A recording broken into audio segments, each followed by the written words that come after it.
afternoon, and welcome, everybody. This would be the Jeff Cameron Show, right here on 97.9 ESPN Radio. Great to be with you on a Monday. Welcome back.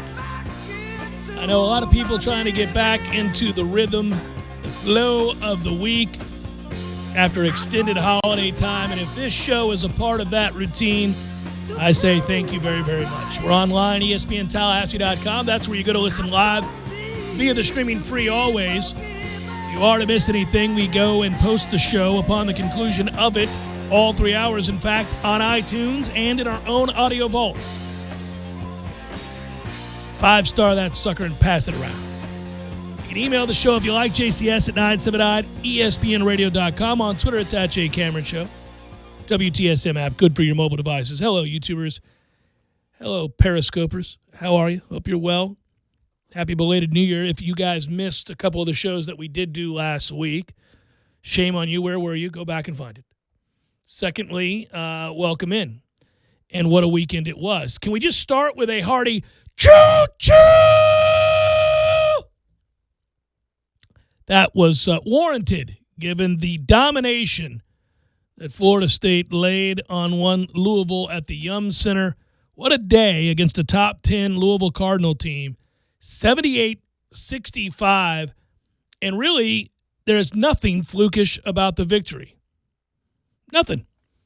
It's a day in which Florida State had more answers, better players, more depth, and one in which they absolutely exhausted, both mentally and physically, a top 10 Louisville Cardinal basketball team.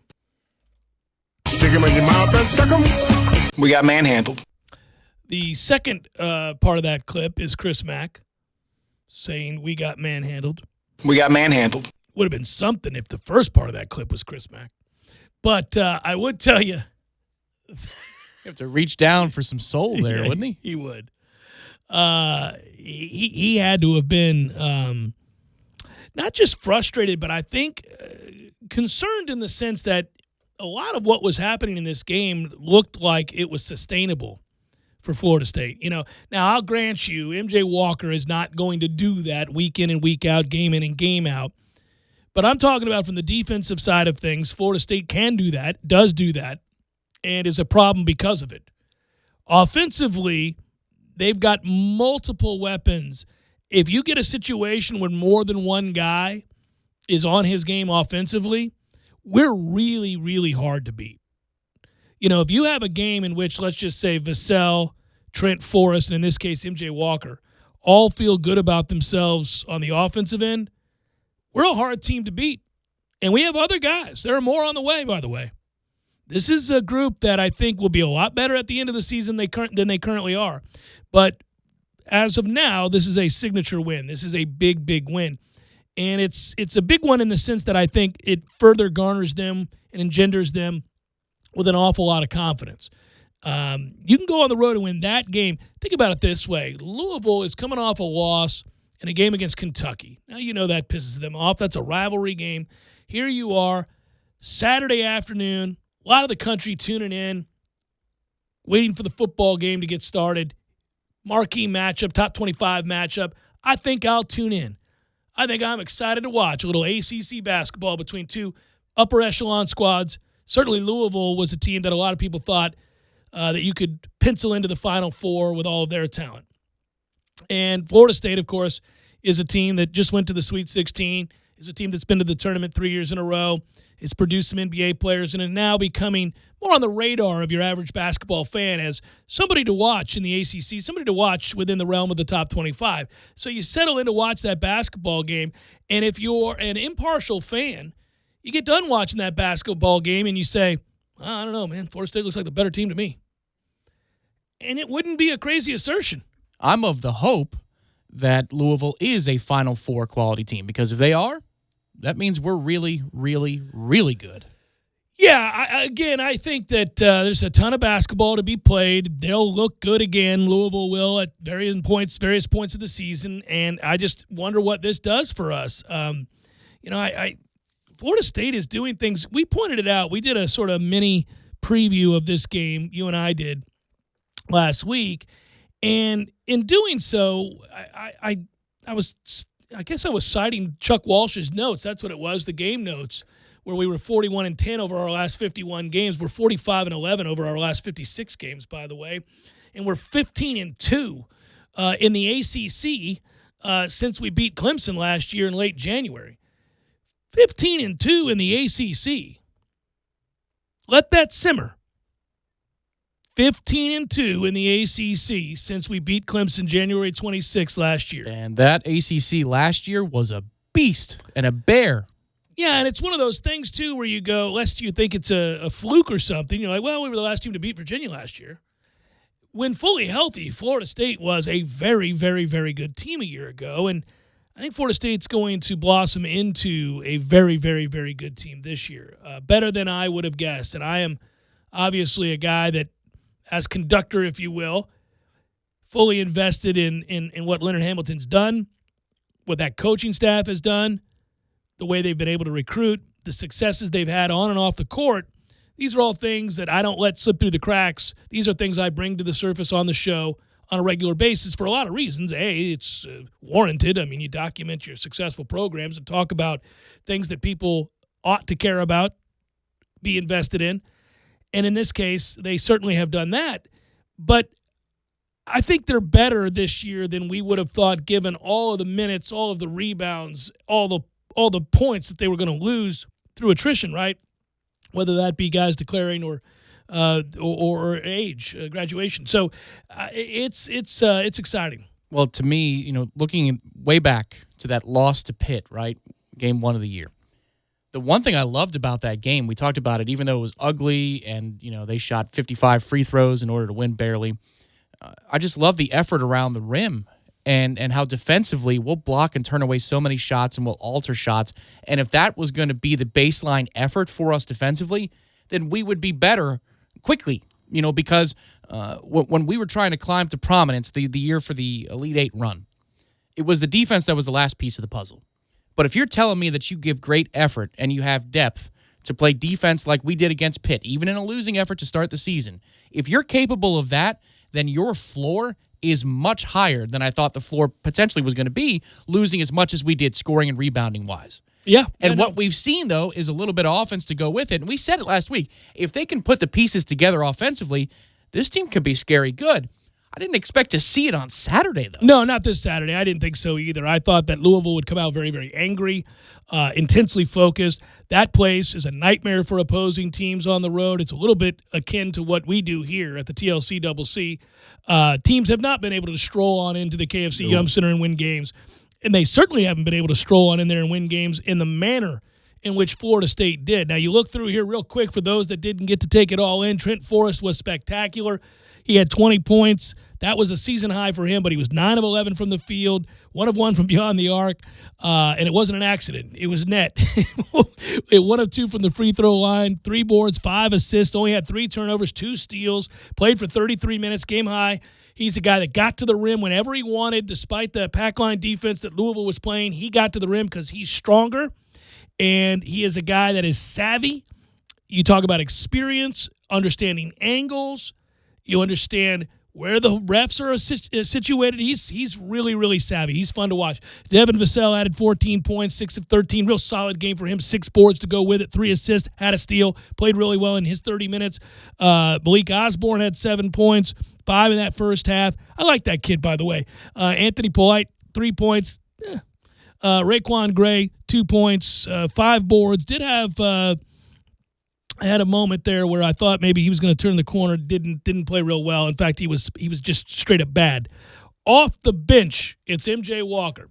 Tough love, Cameron. Got to give the hugs today, no doubt. Did so online during the game. Did so at halftime, and do so here. MJ Walker has shown the propensity to do that on occasion. Right, that ability has been there, and yet it often disappears just as quickly as it arrives. And you think, young man, can I find a measure of consistency out of you? And in this game, you got it. You saw what potentially he can be when he's shooting with confidence, in rhythm, with a belief. And, that body language was off the charts. It really was. The first shot of the game. Really was. And that speaks volumes where they're at mentally. going on a road like this. You think back to their last big road game. It's against Indiana on short rest. They don't play well. They turn it over. They get beat out. They get beat pretty badly. This team is so much more mature looking to mentally. I'm just talking about the mental approach. They stepped foot on the court of this game on Saturday believing they were going to win. I think the first 5 minutes I'm sitting watching this game and I go, oh, they're here to win. Okay. This isn't we're keeping it close. Let's see what happens. This is one of our early text exchanges said no easy shots today. There are no easy shots. And that's before our offense really started going because MJ hadn't checked in yet. And they were talking openly on the broadcast. They didn't expect him to play. Because he was in shoot-around. He was a game-time decision. Now, I know it's by happenstance and by injury that he comes off the bench, but have we found something? Fiando Cabangeli went in the first round of the NBA draft last year coming off the bench. Sure. Is this a rhythm and rotation that we like? That he comes off after the first 5-6 minutes, then he comes into the game, and then he gives you the spark? I wonder if it's something we'll try moving forward. Yeah, by the way, that point total for him, was it 25, 23? He ended up with in this game? I think it was 23. Yeah, 23. And, by the way, you look at him off the bench and you look at the confidence that he played with. 9 of 13, 5 of 7 beyond the arc, 3 assists, block shot, had a rebound in there to boot. You're right. Well, and you mentioned one thing about Trent knowing where the officials were. You know where the officials were? Front row for this game.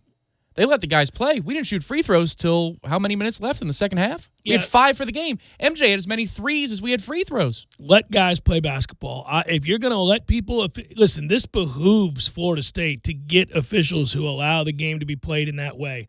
A, we're athletic enough to get up and down and run if you want to run and transition and not constantly breaking rhythm with whistle fests. B, we're a physical team. We're long and we're deep. If you want to play rock'em sock'em robots inside, we can do that too. So there's a lot of things about that I like, but I also just like when they let players decide games. And this was a case where players decided the game. I was happy after the first 20 minutes, and of course, who wouldn't be? That a guy like Wara goes off, he can't miss. He's completely unconscious, and you're still beating them. You're still beating them handily. But made threes and missed threes, those will come and go. Louisville moved the ball exceptionally well, I thought, in the first half, around the perimeter, generating a lot of open looks. They didn't go down. We hit our shots. That's fine. So I'm happy with that on the road. If you can get a lead of any kind on the road against a team like that, you take it. Yeah. I really was enamored, though, with the second half and how we responded to every single push that they made, every single attempt by Chris Mack to slow the game down with timeouts just before media timeouts. So you tack on this feeling that you're never going to get out of here. The clock can't run fast enough. And I did, in the lead-up for the show today, check Kentucky State adoption records. I could not find the name Leonard Hamilton or Chris Mack. So it's not official that Chris Mack is Leonard Hamilton's son, but we all know that Chris Mack is now Leonard Hamilton's son. He won the first round. Yeah. Leonard, 3-0 since. 3-0 since. It's been a fun retort. And I think the other part about it was hearing Chris Mack at the dais after the game talk about being manhandled, but also talking about he thought that Florida State did a good job of adapting a similar game plan to what Kentucky did to disrupt them. This, again, speaks to great coaching, where obviously you take information that you glean from other games that have troubled Louisville, and you quickly turn it into something that you can utilize, that your players not only that you implement, but then is executed to a T. It's great coaching. And another great coaching job from Leonard Hamilton as they win big on the road against a top 10 team. And what that does for Florida State is obviously move them from outside the top 10 into the top 10, from number 18 to number 10 in the AP, from number 20 to number 10 in the coaches poll. Those were released earlier today. The coaches poll released earlier today. So the coaches poll, I knew the AP we were number 10. Mm-hmm. Coaches poll. Which one is that? The coaches poll. The coaches poll. FSU's next game, as you guys know, Wednesday night, Wake Forest, 7:30, Fox Sports Sun, if you will. They get a bye this weekend, which is nice. You can lay it all on the line before the big matchup against Virginia at the TLC Double C. The other ACC games that took place, obviously we got a lot of football to get to. We will here in a moment. Georgia Tech got out to a 30-6 lead in the Dean Dome. Did you see that? They won 96-83 over North Carolina. Yeah. Only saw it on Twitter, but I did know 30-6. I did go check ESPN.com when I saw that score on Twitter. Yeah, no. What the hell is going on in North Carolina. What's the streak of Clemson not winning in Chapel Hill? Did they play in Chapel Hill this year? Could it finally be I'm for sure the first time in a century? We'll have to look at it here. Virginia won easily 65-39 over Virginia Tech at the JPJ. Duke killed Miami 95-62 in Coral Gables. Wake Forest beat Pitt 69-65 at the Pete. Everybody does but us. Clemson picked up their first ACC win, by the way, beating NC State 81-70 at the Little John. And Notre Dame squeaked past Syracuse 88-87 at the Carrier Dome. The updated ACC standings look like this: Duke, Virginia, Florida State. Telling you. We've won 6 in a row. We're ranked in the top 10. We're 13-2 overall. We're 3-1 in the ACC. And on the road, you got a top 10 win in the conference. That will work. And that was one of the teams that we said, well, if you're going to entertain the fancy, the idea that you could win the whole damn thing, meaning the ACC regular season title, you'd have to beat a Louisville team like this. You'd have to probably go and win one of these games on the road. And we did. By the way, to answer your question, Clemson plays at North Carolina on January the 11th, good sir. Oh, buddy, there it is. Yeah, there we go. That's like, if the Cubs can win the World Series and North Carolina's down like they are right now. Clemson fans are circling the wagons. There we are. They're going to travel in force. We're this our night. I don't care that it's $500 a ticket. I'm going to see it. I want to be there. My great-grandpappy never got to see it. I'm going to see it. Oh, boy. So, Wild Card Weekend in review. Next, Jeff Cameron Show, 97.9 ESPN Radio.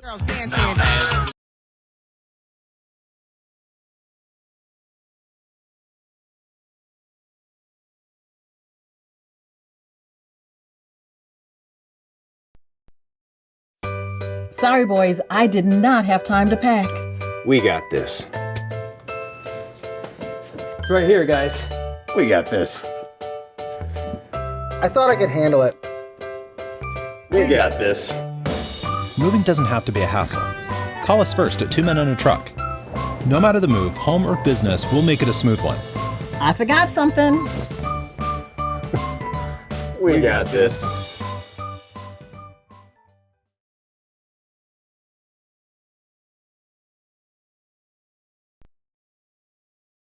For only $26,999. During our Dodge Power Dollar Sales Event, Employee Pricing Plus, everyone qualifies. Going on right now, only at Tallahassee Dodge Chrysler Jeep Ram, where we're right on the corner and always right on the price. Visit us on the web at TallahasseeDCJ.com. Pricing on in-stock vehicles only, plus tax tag and dealer fee with approved credit. See dealer for details.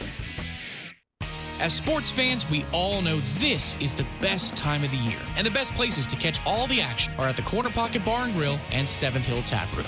If you're a fan of an action-packed environment, the Corner Pocket is the place to be. Happy hour specials every day, including all day on Sundays, with sports in HD everywhere you look. For location hours and menu, head to cptallybar.com. Whether you're feeling the upstairs at the Corner Pocket or lounging down at the 7th Hill Tap Room, your game day is always covered. 2475 Appalachia Parkway, right next to Earth Fair. This hour of the Jeff Cameron Show is brought to you by Jerry's Cigar Shop, 2810 Shara Road and 2910 Cary Forest Parkway. Online at jerrycigarshop.com. One of my favorite things about being a member at Orange Theory Fitness is the sense of community. Initially, after taking the tour and seeing the state-of-the-art equipment, I was intrigued. I became convinced even once I researched the science-backed, technology-tracked, coach-inspired workouts, all of that. But what I didn't count on was the support, the sense of camaraderie shown by the members and the coaches. You realize pretty quickly you're not alone. And when you're pushing yourself through barriers and attempting to be your personal best, you can use all the help you can get. And it's there. It's amongst the members and coaches at Orange Theory Fitness.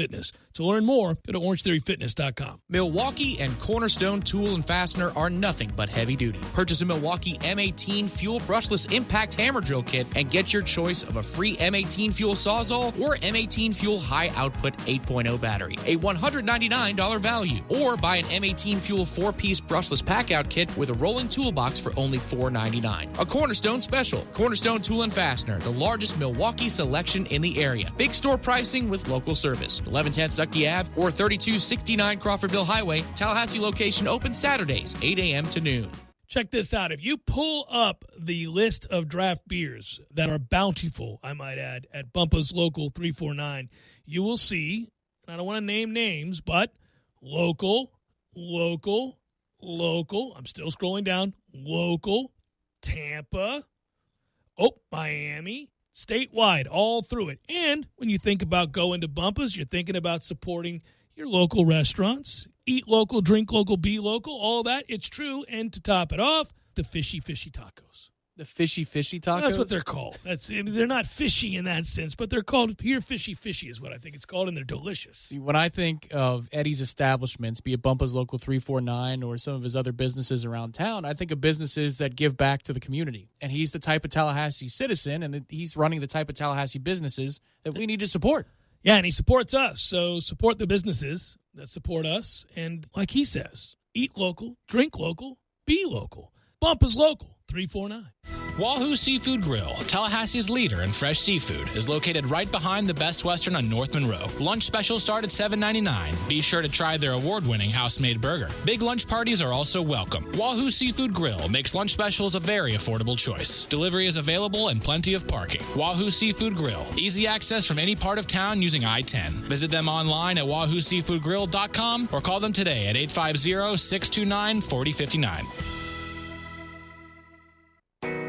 Hi, I'm Jeff, founder of Which Superior Sandwiches, and I'm here to tell you about our signature witch, the Wicked.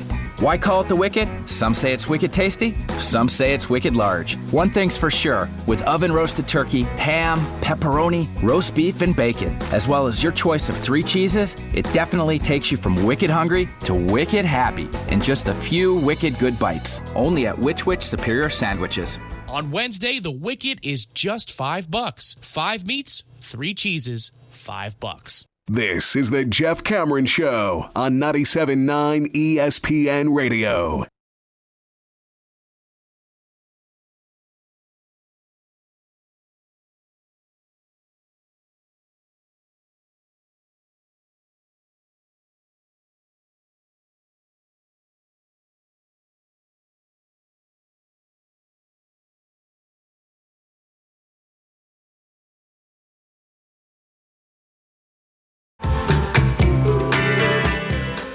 Ira Schoffel going to join us to start the 4 o'clock hour. Not as much discussion of the Florida State loss to Arizona State in this first hour because we did it last week. Now, I know a lot of you were off or maybe weren't on your regular schedule listening to the show. You can go back and hear my thoughts on some of that. But I don't have a ton of interest in revisiting one of the uglier insignificant football games that Florida State has played in its last 40 to 50 year history. I tell you what, I was thoroughly disgusted by what I saw in that football game. Most of that falls at the feet of circumstance to some degree. Coaching staff obviously gets the brunt of the frustration. Kids don't get a total pass either for acting like a-holes repeatedly in the midst of a game in which neither side played really a level of football worth watching. But there's no sense in lingering under that dark cloud because we are moving forward and everybody's excited about it. The coaching staff has been filled out. I will touch on that in a little bit, but you talk about a diversity of coaching staff. It's an exciting time. I think they've got a nice mix of experience. They've got from a regionality standpoint, Tom, they're very diverse. When you look at the behind-the-scenes things that are going on right now with this program in terms of, I guess you would call it football operations, I think there are a lot of reasons to be hopeful. I understand, and I got a great email that touches on the way I think a lot of fans feel. And I'm going to read it, and I'll get back to it after we touch a little bit on the NFL wildcard results. But I do think that it's hard right now. At least they've made it difficult right now to not feel really, really enthusiastic because I do feel enthusiastic, and I have to catch myself. I have to dial that back, knowing that there are some personnel issues that all the great coaching and the staff that I'm alluding to, not all of that can be fixed overnight.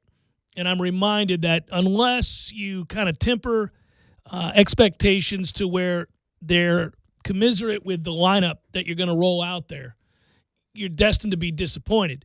It doesn't mean that you can't be very excited about the changes you see, the things that you read, the people that were hired. I think all of that is in, right now, a good place. And we'll just see how quickly they can get this thing operating at a much higher level. Some of that remains to be seen because not only do they have to implement all of the things that they're going to do offensively and defensively with the various coaching styles, all those things are true, but personnel-wise, we still have a lot of questions. The transfer portal has been used, but it will be used again. This is not the end. And you got to find out of which players in that locker room for Florida State are leaving and which players from other locker rooms outside the program are coming in.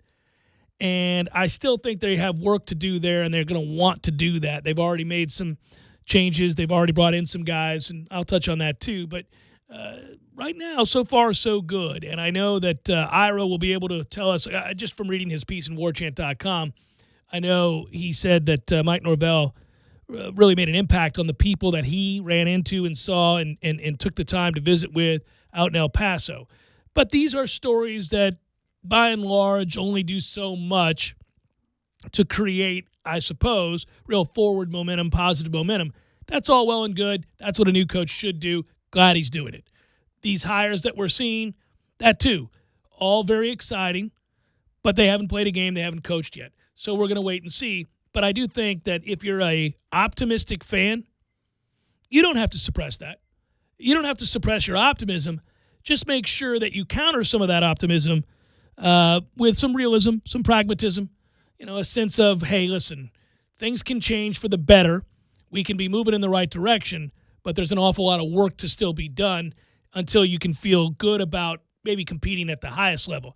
One thing's for sure, going back and looking at the ACC wins in the bowl games, in particular Louisville's win, you realize this division is going to get a lot more difficult for Clemson. Now, they've got a huge, if you will, head start because they're miles ahead of Louisville. They're miles ahead of Florida State. But I do think we reach a place where Louisville is on the rise. That's a good coach. I'm glad we got them when we got them this past year. I don't think we beat that version of Louisville at the end of the year. And then secondly, I do think Florida State's about to turn this thing around. It's going to take a little time, though, because we've been mired, as I like to say, face down in the muck for a few years. It's going to take a couple of years to get back to where you can give them a game. At the very least, you need Trevor Lawrence to move the hell on, which after next year, thank God he does. Yeah, it's unfortunate they haven't changed the collective bargaining agreement and players' rights at the NFL level to allow Trevor Lawrence to become the number 1 overall or top 2 draft pick in the 2020 NFL draft. I got to tell you, the thing I'm most excited about with Coach Norvell's staff is not the on-field staff at the moment. It's just if you look at the hierarchy of all these people he's hiring for his support staff, it seems like there's almost too many people there, and I just can't believe that. It's wonderful. They have a chief of staff. They have a director of recruiting. They just hired today a director of high school relations. Yeah. They're going to have people for every single task that you need in order to be great. It feels like an NFL franchise. You've got a ton of money to spread out for all these positions. The football part of it we'll know in spring practice, and we'll know after a game or two what their blind spots are, what they're good at. But when it comes to staffing the program, it feels very professional. This feels really buttoned up and professional. We'll see if it holds true, but there seems to be a lot of redundancy here with the hires they're making, and that there's going to be a clear line of communication and a clear tree. I mean, it's not like one dude over here, one dude over there, and is it a Venn diagram or not? No, they have a ton of people in each department. That's what they're lining up. Feels thorough. Feels really thorough, and that's reason to celebrate in and of itself when you've not been thorough previous, when you have been less than organized. It's nice to see that there are an abundance of people helping to work on tasks necessary, requisite, if you will, to playing good football and winning football games and recruiting and teaching and coaching well. Yes, I concur. All right, so the Texans knock off the Bills in an improbable game, if only because it's 16-0 Buffalo. And the Texans in the moment look a lot like the team that barely got by the Bucs despite being the benefactor of 5 turnovers in a game they had to have. A game that left me thinking that Tampa Bay was better. This game starts with me thinking, boy, the Texans really faded fast down the stretch, and we're not ready to play, and they're going to lose to the Bills. I'm not a big believer in Josh Allen. I say this about Josh Allen. He's better than I would have guessed, still not good enough. So that came to fruition in the second half as the comeback was on and the Texans make enough plays. Deshaun Watson was bad in the first half, but he was tough in the second half. Tough is the right word. He was more tough than he was great. Staying on his feet despite getting shot after shot, enabling himself to get outside the pocket and make plays, well, that's a testament to his overall toughness and athleticism. And he's a very good player, as we know, when the pressure's on. He did that time and again at Clemson. He did it here in this game. They rally. They win 22-19. The Titans beat the Patriots. It's not that stunning.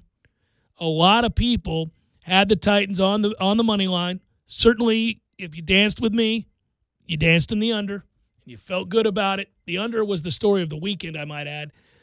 And I think the thing here is the Patriots got put out of their misery. Sometimes a team is what you think they are when you're watching them, despite their grandiose reputation. Sometimes when a team doesn't look like they're very good, they're just not very good.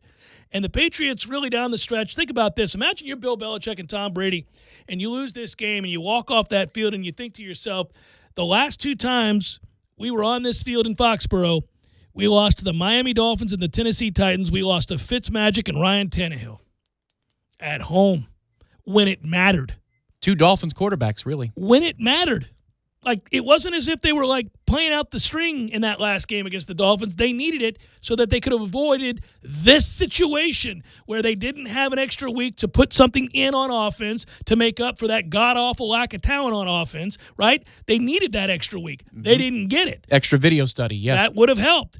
Didn't work. Didn't get it, right? So there you have that. The fact that they don't have many in the way of weapons. And then, of course, there's the sledgehammer that is Derrick Henry. What a way. It is remarkable. The Patriots' defense has been good all year long. If I'm a member of that defense, and I think to myself, we gave up 8 completions and 70 yards of passing offense and lost. Whew, that'll hurt your feelings. Goodbye to the New England Patriots. Fun to watch. Vikings-Saints. The theme that you get right now, besides the emergence of Kirk Cousins making a big throw, by the way, he looked a lot like Kirk Cousins for much of this game, the one that is obviously beleaguered in his time in the postseason or any big game for that matter, the one that is oft criticized until he wasn't, until he made the biggest throw of his career to Thielen over the shoulder to the 2, a money throw, a perfect throw, and a pressure situation. Good on him. Meanwhile, the Saints, who have been running a ton of underneath stuff against team after team after team, saw some of it taken away. I do believe Drew Brees is one of the great quarterbacks in league history. Top 15, future Hall of Famer, no doubt. All of it's true. I also think the football looks a little heavy in his hands these days. And I thought it looked that way in this game as well. Kudos, Dalvin Cook, who looked like he was shot out of the cannon most of the day. The only criticism I had for Minnesota was there is no reason to pitch wide time and again inside the 5. Can we stop with the nonsense? Okay, so some interesting stuff with Minnesota since their team beta. I do watch how they play a lot of these games closely, and one of the hyper-focused games for me was Week 16 against Green Bay, Monday Night Football. Where they got manhandled. Right, and they weren't like Chris Mack did, and correct. They weren't necessarily playing for the division because Green Bay held the tiebreaker and had the Lions the next week. But they were playing for maybe the 5. Yeah. So they didn't have to be in a position where they're playing on a short week 2, all these benefits of being the 5 over the 6, playing Philadelphia or Dallas. And the way they called that game was away from Cousins. It was a completely scared game plan. They did not want to let him win or lose the game. Let's just say it. They didn't want him to lose the game. But Mike Boone was the tailback. Yeah. So they're designing a game for Mike Boone. Who's not bad. Who's not bad, but it ain't Dalvin Cook. Sure. And you have Stephon Diggs and Adam Thielen. And you're designing a game plan for Mike Boone, which to me was a red flag. Yesterday's game, much the same way. They were timid. They didn't want to let Kirk win the game or lose the game. He turned down a couple of deep throws, but he had some open checkdowns that got him 8 to 10 yards. I thought those decisions probably prudent. But then finally, in the fourth quarter, let it go. After they failed and they figured out we're going to lose this game, we're lucky it's 20-all and we're going to overtime, they give him a chance to win the football game. He does. I understand why they were apprehensive to not let Kirk win or lose him the game, but at some point, he has to be the closer, and it wasn't just the throw to Thielen. Remember, it's 3rd and 5. Yeah. That's a field goal situation. You're kicking there if you don't make that throw. The throw to Rudolph is a huge play. It's a matchup that he should win, but still, you got to put the fade in the right spot, and Kirk did. So 2 big throws in that last drive. And 2 things to point to. Really, he does that on the heels of taking an inexcusable sack in the previous possession where he's got 2 guys in the middle of the field and he refuses to throw it because he really is scared. You watch him eat a sack in a situation where he's got a guy, he's got a check down, which he likes to throw, and he's got it, but he won't throw it. And so I'll just say this, as a non-partial observer, I really was happy for him because it's tough to overcome that. If that is your DNA and the fear is that I'm going to lose this game and I'll never shake this reputation and I'd rather just punt and play defense and hope like hell we get the win and then therefore maybe the monkey's off my back or whatever it might be. It's a different mentality than saying, I'm going to win the game. I'm going to make this throw. And so when he gets back on the horse and makes the throw to Thielen, which is a dime in that situation with all the pressure in the world, there's a guy that's telling his inner voice to go to hell, at least in my mind. And it's really, really impressive. Now, to the touchdown. In a regular season game, in no way, shape, or form are we, no matter who we're rooting for, surprised that that's a touchdown and they're not looking at it. Because it's a one-on-one matchup on a fade, and one-on-one matchups and fades are always handsy. We always know that refs are going to let guys play. The bigger problem, and I said it as I was looking at the screen, I knew that the whole world knew where that ball was going. The second they split Rudolph out wide and the Saints went single, I could not believe they did not bracket him. You do not let a guy that big get on your corner who has no chance if the ball's put up high. Now, I hate the fade, oftentimes because our quarterback can't throw it. Let's just say that's correct. Jameis cannot throw it. I mean, that is the criticism I have of him more than almost anything else. I also criticize our offensive coordinator for calling it when they know he can't throw it. Also, don't be in the shotgun from the 1. Okay, all of that aside, let's get back to this, not with 6'4", 230. That matchup calls for a double team or a safety every time, and they didn't go to it. They caught him in a blitz. I could not fathom how, the Saints didn't adjust immediately. That is akin to a rebound. It's a big man on a mouse. It's going to be a touchdown. It really is, as long as he doesn't underthrow it. Well, and you have 3 timeouts in that situation, too, if you're New Orleans. Call the timeout and go, whoa. That's the theme of the last 2 minutes plus overtime for Sean Payton. Use the damn time. What the hell's wrong with you?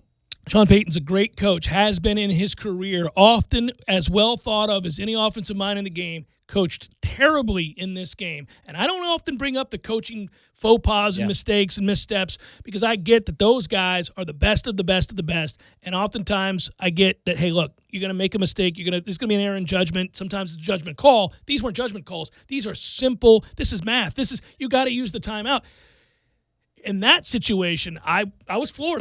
They really did in a lot of ways. It almost mirrored the game that Breeze had. So Breeze desperately doesn't want to turn it over. It's his big thing. He doesn't want to turn the football over. They love to run all those ins, slants, all that underneath stuff. They get Thomas in matchups, and he exploits defenders time and again. He only goes for 7 and 70 here. But down the field, typically these days, outdoors, I've been critical of Breeze. But that throw that he gets picked off here is a duck. That's a selfish throw. That makes no sense at the time. It's a terrible throw. It's greedy, and that's just a horrible, selfish mistake. Well, it's into double team, and also it's just a duck. It's a lame, poor throw. And then the sack fumble.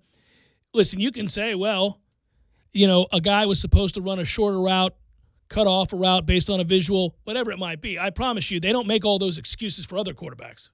All those other quarterbacks that fumble in that situation get killed. And I get he's a Hall of Famer, but you can individually criticize the performance in a singular game and still acknowledge all of those other things to be true. He also let one go to the left flat late in the game when he's falling down, and that could have been a pick six as well. Should have been. So ultimately, they picked a bad time to have a bad day, but credit Minnesota for running the ball with Dalvin Cook. Credit for resting their players at the end of the year, too, understanding that this was the game they had to play for. I'll give them a little bit of love for that. But if I'm a Minnesota fan, I'm obviously super thrilled about this game, the way it ends. And by that, I mean the way. Like, Kirk Cousins had to do it, so therefore you've got the best chance possible. Perhaps he plays free from here on out with the weapons that they have on offense, and maybe it works out. Because he has a chance to win the game earlier. It's the seam route on 3rd and long, and it's an unknown receiver. But if you lead him, it's a touchdown. They don't have anybody over the top, and he misses that throw. He underthrows it, and then he comes back and he makes the key throw in overtime.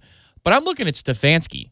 How many times in this game were they running the ball down New Orleans' throat, and then they decided to run an end around or some stupid gadget play? Guys they get so cute. It's amazing. Unbelievable. Peyton does this too. Yeah. Peyton did it in the Minneapolis Miracle. Late in that game, they've got that game won. He calls a toss pass. Is it wide open for a touchdown? Yes. But when Drew Brees isn't throwing the ball and it's not Taysom Hill throwing the ball, you run the risk of somebody missing a simple throw because he's not a quarterback. I always wonder, by the way, in this situation, when you watch Taysom Hill's deep ball, it's better than that of Drew Brees's, and you wonder, like, what do franchises do in the situation that, say, San Diego – oh, sorry, I keep calling them San Diego. The Los Angeles Chargers, the New England Patriots, the New Orleans Saints all find themselves in this situation where I'm always intrigued from afar because they'll never say this publicly. But on the one hand, the film tells them it's probably time to start putting together, at the very least, a game plan to move on. But these are very real Hall of Fame players who have guided your franchise to, in the case of Tom Brady, more Super Bowls than we like to count. 6, is it? Yeah. And then, Drew Brees has been a Hall of Fame player and an MVP, and he's won a Super Bowl. It gets tough, man, because now you're in a situation where you tell that guy you can't come back. He had a good year statistically, yet the evidence seems to suggest that he's moving in the wrong way. We know that Phillip Rivers is definitely moving in the wrong way. I think the ball looks heavy in Tom's hand oftentimes. Grant you he had no weapons this year, but, man, those franchises, they get stuck in this situation. Like, do you do the farewell tour? Do we do the lifelong achievement thing? Or do you begin to seriously think about, let's look at a replacement? Well, you could still win in the farewell tour with both of those guys if you give them weapons. And I thought, honestly, yesterday after the first half, I didn't understand why New Orleans didn't use Latavius Murray more. Kamara wasn't going to do it.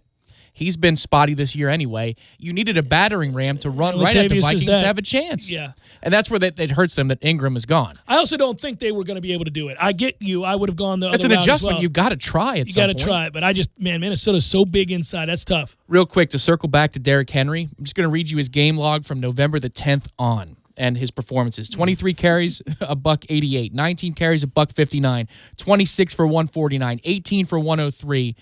Houston on Sunday the 15th of December, 21 for 86, and then kudos to Houston. Right. Well, also 32 for 211, and then on a short week after going for 32 and 211. 34 and $182. Are you kidding me? With no other options, with the whole world knowing who was getting the football and that they were not going to let Ryan Tannehill beat them. So, meaning that the Titans were not going to let Ryan Tannehill lose the game. They were going to give it to their battering ram, trust their defense, and win it, and yet they still don't get stopped. Well, I got spooked on the game log, too, because he has 2 Houston games back-to-back, but it's because he missed Week 16. So you're coming off of an injury, and you go for 32 and 211, then you have 5 days rest, and you go for 34 and $182.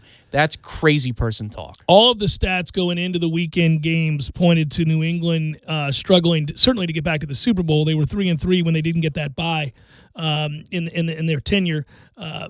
But even this just felt like they were being put out of their misery. They weren't going to go on to win any other games had they found a way to sneak out of this. Just not enough weapons. They're just not good enough.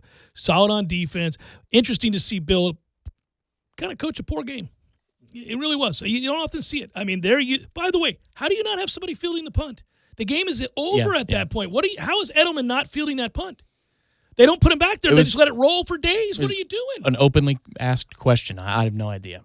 I don't know. Everybody's watching in first guesses. It's just you don't have enough people on the sidelines, I guess, to help you in critical moments for situational football. It was very, very, very, very strange. Oh, by the way, the other game that really nobody cared about except for Director Matthew was Seattle going in and beating Philadelphia 17-9, and that game was over. The second Jadeveon Clowney targeted Carson Wentz, and I'm the guy that never calls targeting. Virtually ever, but it was. And well, here's the hard part I have. Is I don't know, and I'm typically a go-for-it guy.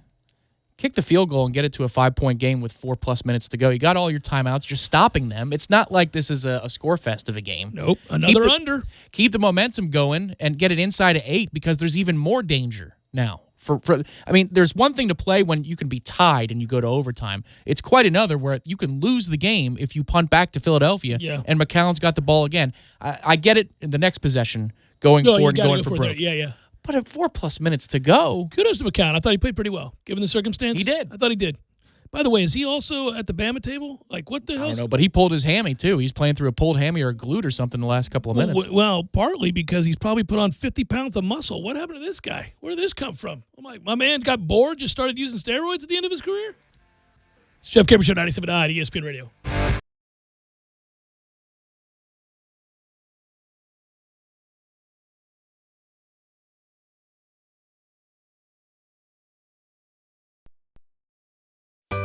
Sorry, boys, I did not have time to pack. We got this.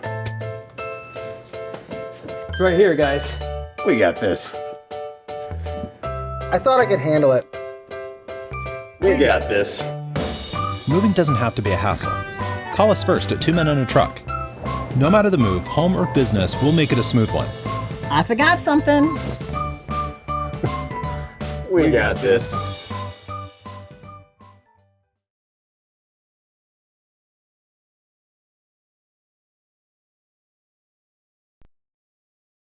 I don't know which one to choose. I wish there was a way to make this simpler. With so many choices, a major appliance purchase like this can be overwhelming. The City of Tallahassee helps make the choice simple by offering rebates on Energy Star appliances. You can receive up to $300 in rebates on refrigerators, clothes washers, and more.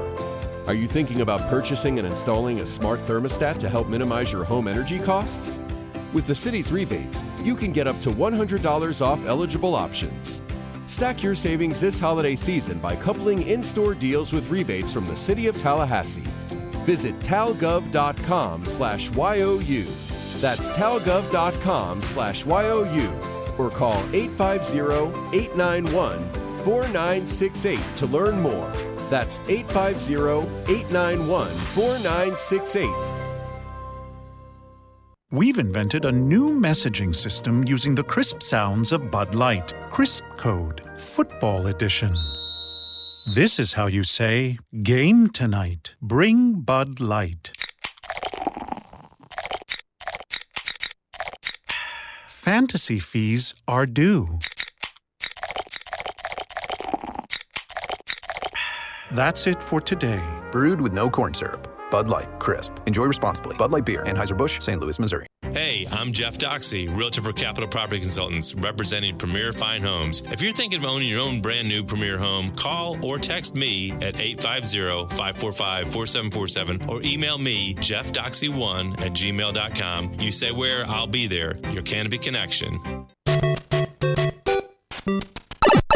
Games for Less, the only locally owned and operated gaming store in town, has Tallahassee's largest selection of new and used video games and game systems. The future of video gaming is at Games for Less, where they have both the PS4 and Xbox One. It's time to trade in your old systems and elevate your gaming experience now. Games for Less is also your headquarters for the best in retro gaming. Atari 2600, original Nintendo, Super NES, or Sega Genesis, you name it. They got it at Games for Less. Games for Less, the Super Walmart Shopping Center on Appalachia Parkway. Give them a call today at 850-219-3535. That's Games for Less. Come visit the new and exciting Hangar 38. This amazing place is for everyone listening right now. Practice your bowling skills, compete, and have fun. Whether you're a newbie, an all-star, or a beer frame champion, no matter how you roll, you'll find the best place to bowl is at Hangar 38. Hangar 38 is home to over 75 arcade games, so they're sure to have something for everyone. Zeppelin's at Hangar 38 is a premier, full-service restaurant and sports bar, and it's also your place for birthday parties and company outings. Tallahassee, what are you waiting for? Come on out to Zeppelin's Hangar 38, 6668 Thomasville Road behind Walgreens. This hour of the Jeff Cameron Show is brought to you by Jerry's Cigar Shop, 2810 Shera Road and 2910 Cary Forest Parkway. Online at jerrycigarshop.com. This is the Dan Lebatard Show on ESPN Radio. I'm happy with my life. I don't need to prove anything to anyone, so I don't need to go out and do this. Oh, let me go out and be seen at this place. Let me tag myself at this locale so that people know that I came to the ice cream museum, so that people can see me taking a picture with the fake plastic sprinkles that ended up killing all those fish and birds years ago. This is who I am. Accept me or don't. I don't. Wait, we have an ice cream museum? Yeah, it was like down the street somewhere on Ocean Drive. And then they had like this big pit, and the pit was like sprinkles. Wait, like a ball pit but with sprinkles? Exactly. What? Everybody was jumping into the I pit. would jump in there, guys. open mouth, just ah. Well, they were fake. Oh. There was just a trail of sprinkles all across the beach. And then whenever it would rain, those sprinkles would then be gone into like the drains, and then it'd flood out into the ocean. And fish were eating these sprinkles, and they were dying as a result of these fake sprinkles from the ice cream museum. That's not funny, but just the way it... Well, it is funny. The Dan Lebatard Show, weekdays at 10 a.m. on 97.9 ESPN Radio. Barry knows cool, he's keeping you comfortable. Barry knows cool, you can put him to the test. Deciding whether or not to fix something that has worked well for a long time can be a tough choice. When you turn to the experts at Carrier and Barano Heating and Air, we'll help you decide on whether to repair your existing system or consider new energy-efficient options. Book your repair or service appointment online and enter a minute at baranoac.com. Florida license number CAC 1816186. Bowtime beckons at breakfast because of one big word, bacon. But not just any bacon. Our big buttery Bojangles biscuits are bursting with a bounty of bigger, better than ever bacon. But beware, this boon to bacon believers is so breathtaking, it leaves other biscuits bereft. Be gone with bad bacon and bring on a bold bouquet of flavor that makes butchers bask in its beauty. Get 2 fluffy, meaty bacon, egg, and cheese biscuits for just $4. Boom. Bojangles. It's bow time. Broadcasting live from the Tallahassee Dodge Chrysler Jeep Ram Studios in the capital city of Tallahassee. This is the Jeff Cameron Show on 97.9 ESPN Radio.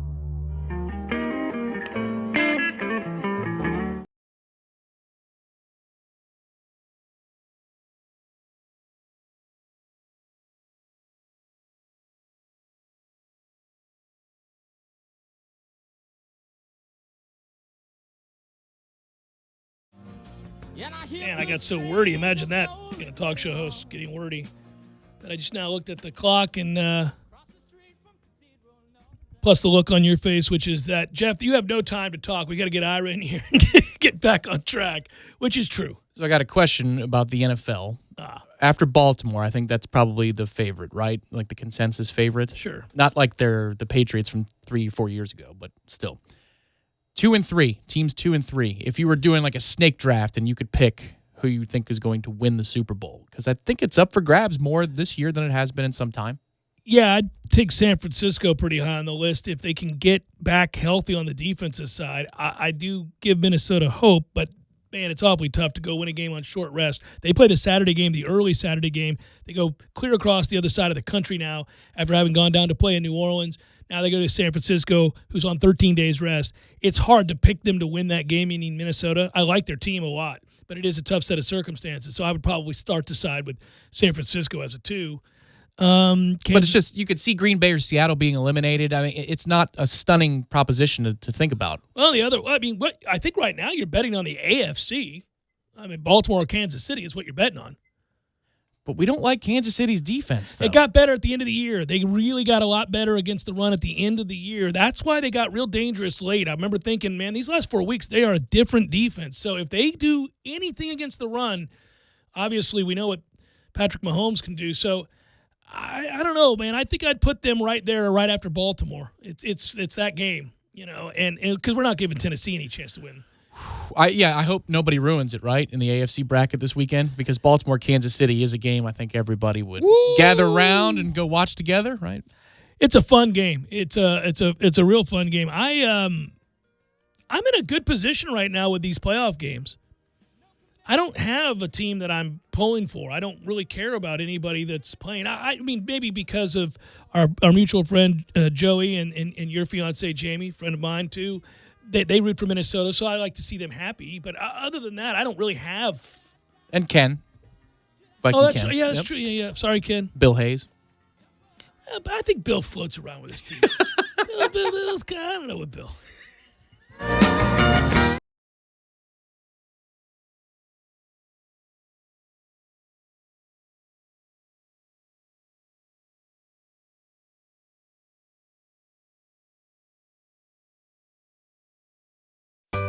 Sorry, boys, I did not have time to pack. We got this. It's right here, guys. We got this. I thought I could handle it. We got this. Moving doesn't have to be a hassle. Call us first at 2 Men and a Truck. No matter the move, home or business, we'll make it a smooth one. I forgot something. We got this. Times. For info on their hours and 3 locations, visit them online at myhobbitonline.com.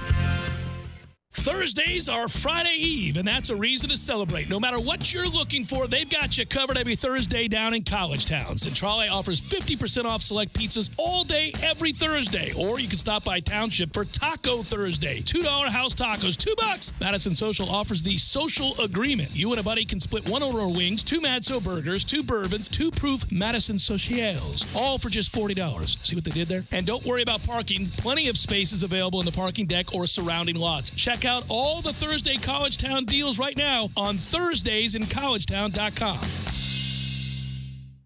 As sports fans, we all know this is the best time of the year. And the best places to catch all the action are at the Corner Pocket Bar and Grill and 7th Hill Tap Room.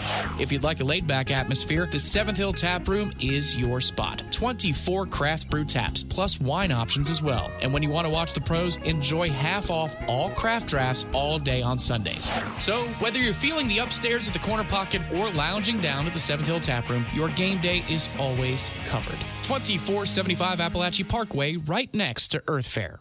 This hour of the Jeff Cameron Show is brought to you by Jerry's Cigar Shop, 2810 Shera Road and 2910 Cary Forest Parkway. Online at jerrycigarshop.com. One of my favorite things about being a member at Orange Theory Fitness is the sense of community. Initially, after taking the tour and seeing the state-of-the-art equipment, I was intrigued. I became convinced even once I researched the science-backed technology track, coach-inspired workouts, all of that. But what I didn't count on was the support, the sense of camaraderie shown by the members and the coaches. You realize pretty quickly you're not alone. And when you're pushing yourself through barriers and attempting to be your personal best, you can use all the help you can get. And it's there. It's amongst the members and coaches at Orange Theory Fitness. To learn more, go to orangetheoryfitness.com.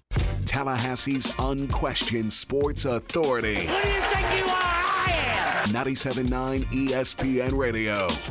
Oh no, this car ride's taking forever. I hate blindfolds. No more of these. Where are we going? Bumpus Local 349.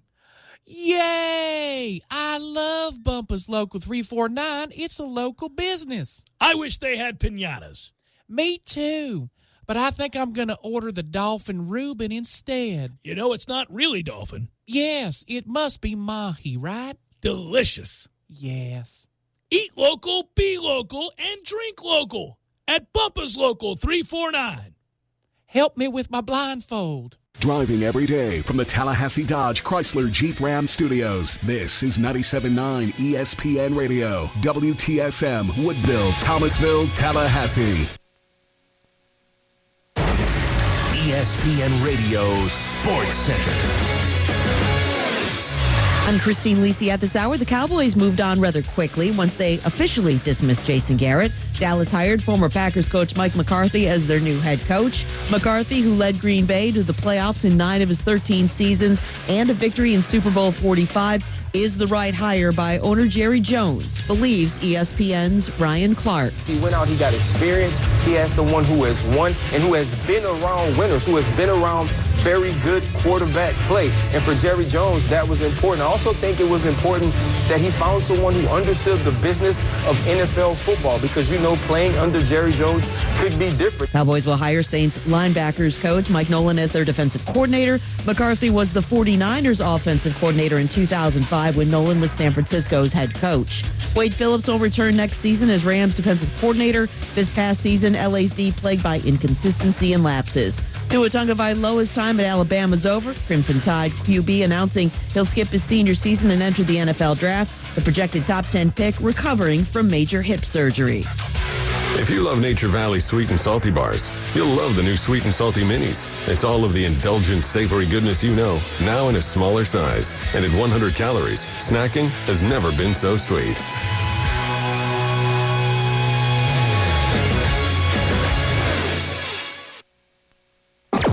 Broadcast Broadcasting live from the Tallahassee Dodge Chrysler Jeep Ram Studios in the capital city of Tallahassee. This is the Jeff Cameron Show on 97.9 ESPN Radio.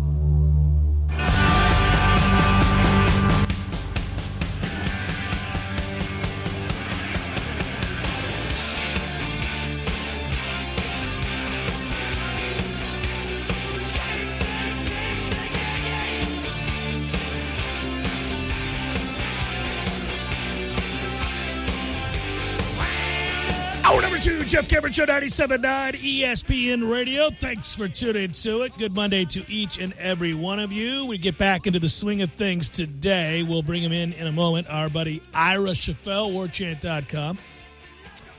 It's good to be back in the swing of things, if only to catch up with him on a regular basis as well. By the way, we're online, ESPNTallahassee.com. That's where you go to listen live via the streaming free. Always, don't miss anything. Sometimes you do. I got it. We're all busy folks as we get back to it, and that's why we'll post the show, all 3 hours of it, upon its conclusion, both on iTunes and our own audio vault. You can email us if you like. It's jcs@979espnradio.com. I got a lot to catch up on in the way of email. Be patient with me. Soon I will do my best, my earnest best to get back to you. But let's welcome him in now. He's Ira Schoffel, warchant.com is the website. Hello, Ira. How are you, buddy? I'm good, Jeff. How you doing, man? I'm doing great, brother. Doing great. Happy New Year to you, and post-New Year, obviously. And it looks like, and by the way, great coverage out there in El Paso. I'm glad you liked it, and I'm glad you did it because I consumed it all, and it was excellent. I appreciate it, man. Yeah, turns out that if you're ever running a bowl, like if you ever become like the head of a bowl game, Jeff. If you have a lot of food in an open bar for the media, the media will enjoy themselves. So it worked out pretty well for El Paso. I saw that those that were there sang the praises unanimously. It was across the board. Everybody said, "Hey, this is really kick-ass. These people do a great job." And I think partly, given what you just described, there's that formula for success. And then I think also, maybe certain members of the media went out there with low expectations. I don't know if I helped set the stage in your own mind, for example, to have low expectations. And as it turned out, you really thoroughly enjoyed yourself. The folks were great. You learned a lot. You saw a part of the country you hadn't seen. And, you got to cover a bowl that you wouldn't otherwise have done, right? Yeah, no, it was pretty cool, man. Like, really, it sincerely was. The people were nice. And it was educational, to kind of, obviously we, and this isn't a topic for your show necessarily, but, the topic of Mexico and the border and immigration, all that's such a big, obviously, issue. And then to, kind of be right there in the heart of it and talk to the local people and see the wall that is there and all that kind of stuff. Yeah, man, it was an interesting trip. And then we had to watch the football game, which wasn't all that great, but the rest of the trip was pretty good. Yeah, I failed to keep my emotions in check watching the football game, and that was, you want to talk about irrational on my part.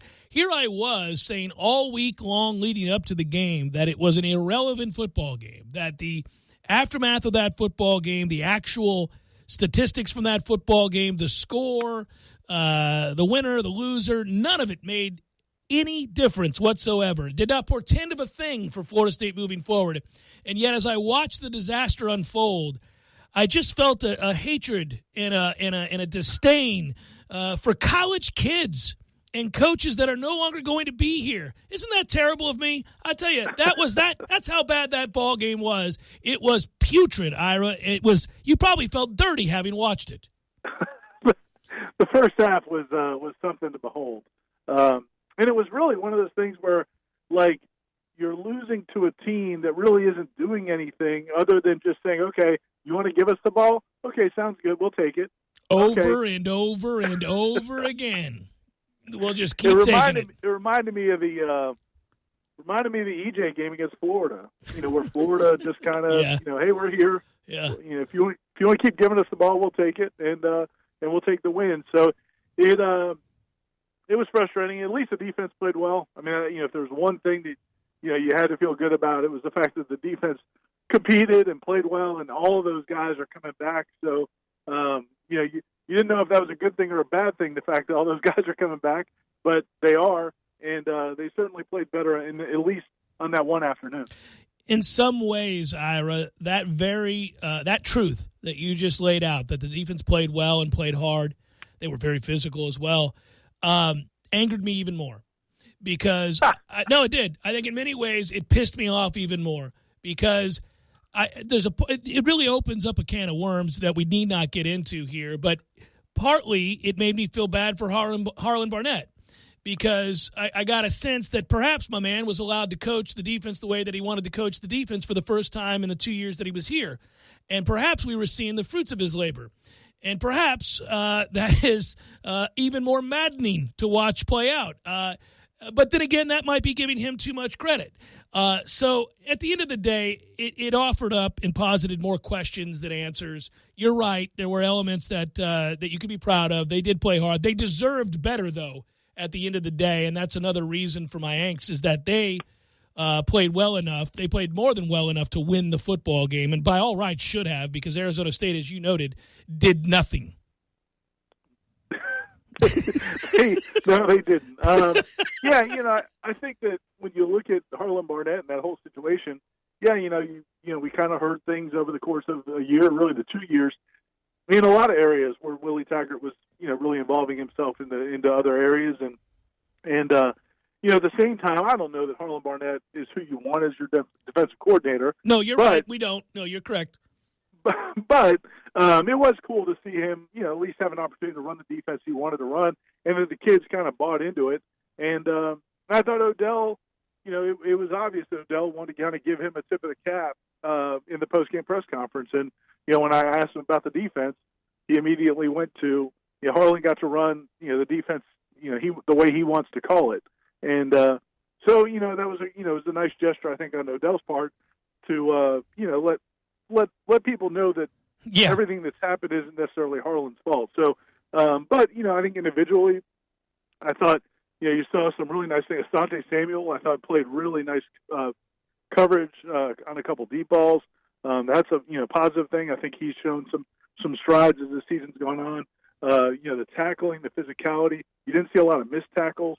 You saw some guys getting in the backfield. I thought the energy from some of the defensive line. And that was really one of the big things that I think a lot of us didn't like about the 3-4 approach was it was much more of a kind of, reading and playing two gaps and not being as aggressive as, the reason you signed Corey Durden and some of those guys is because they're athletic enough to get up the field, and you kind of took that away from them. So, I think those are positive things, especially as you look forward.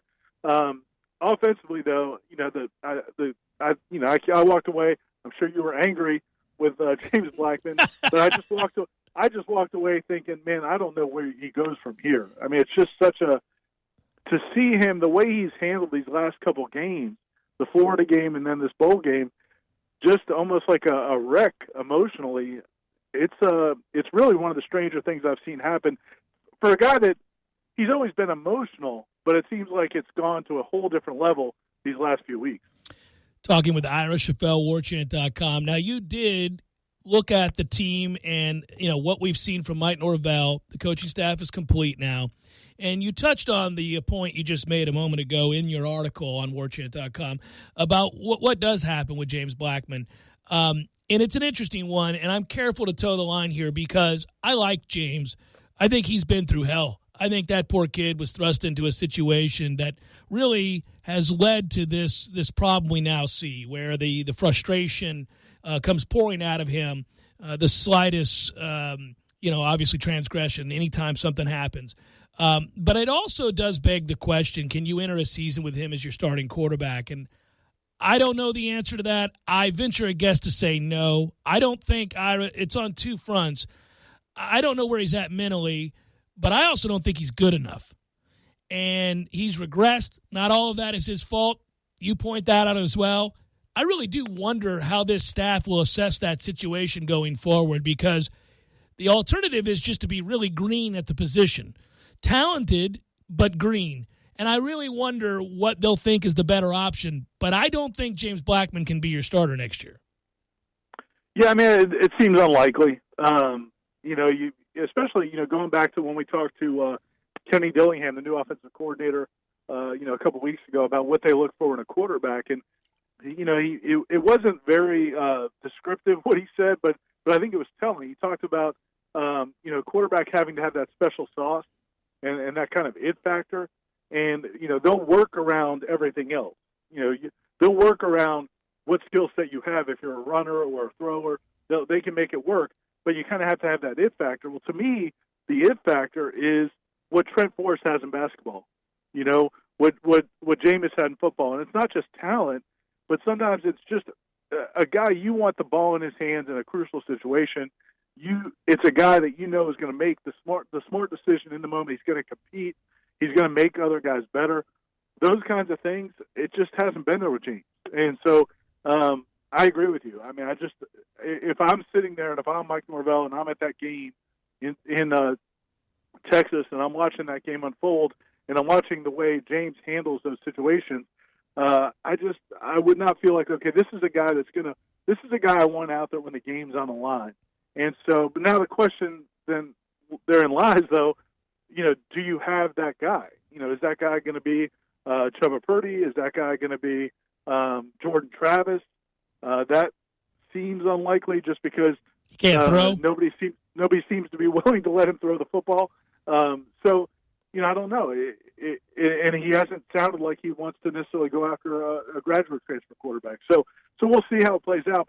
But no, I mean, all things being equal, unless they can do some sort of major, mental conditioning work with James Blackman, it's hard to see how he's a guy that you could see them wanting to trust their team to.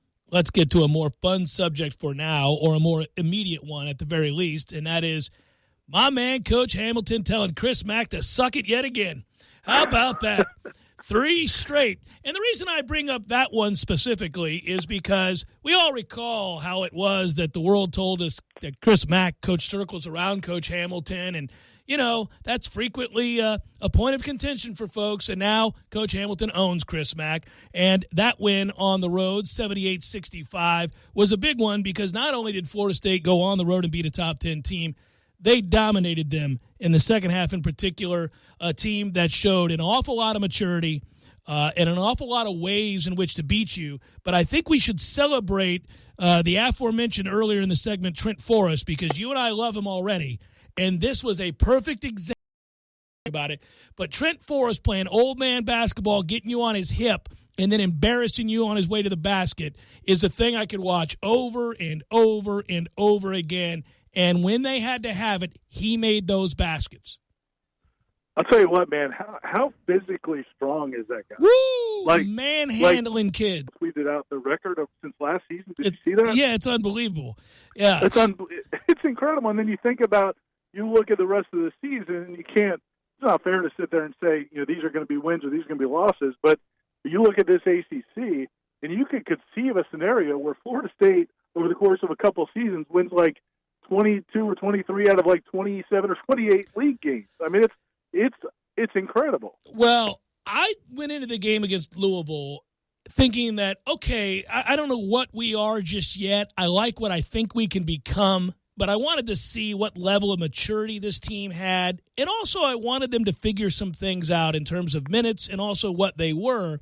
Now, obviously, you get a game like that at MJ Walker, it makes things a lot easier to figure out.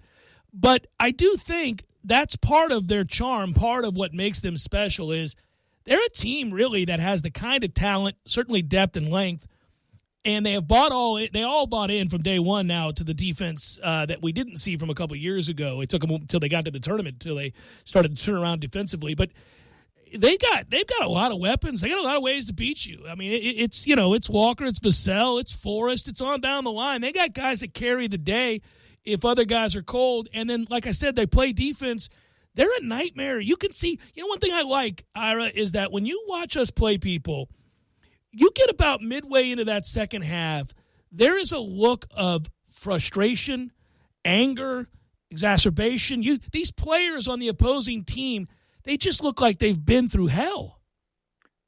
Yeah, and you really, I felt early in that game, the Noir kid was obviously, he's a special player. Yeah. And he was scoring and he was shooting well and all that's great.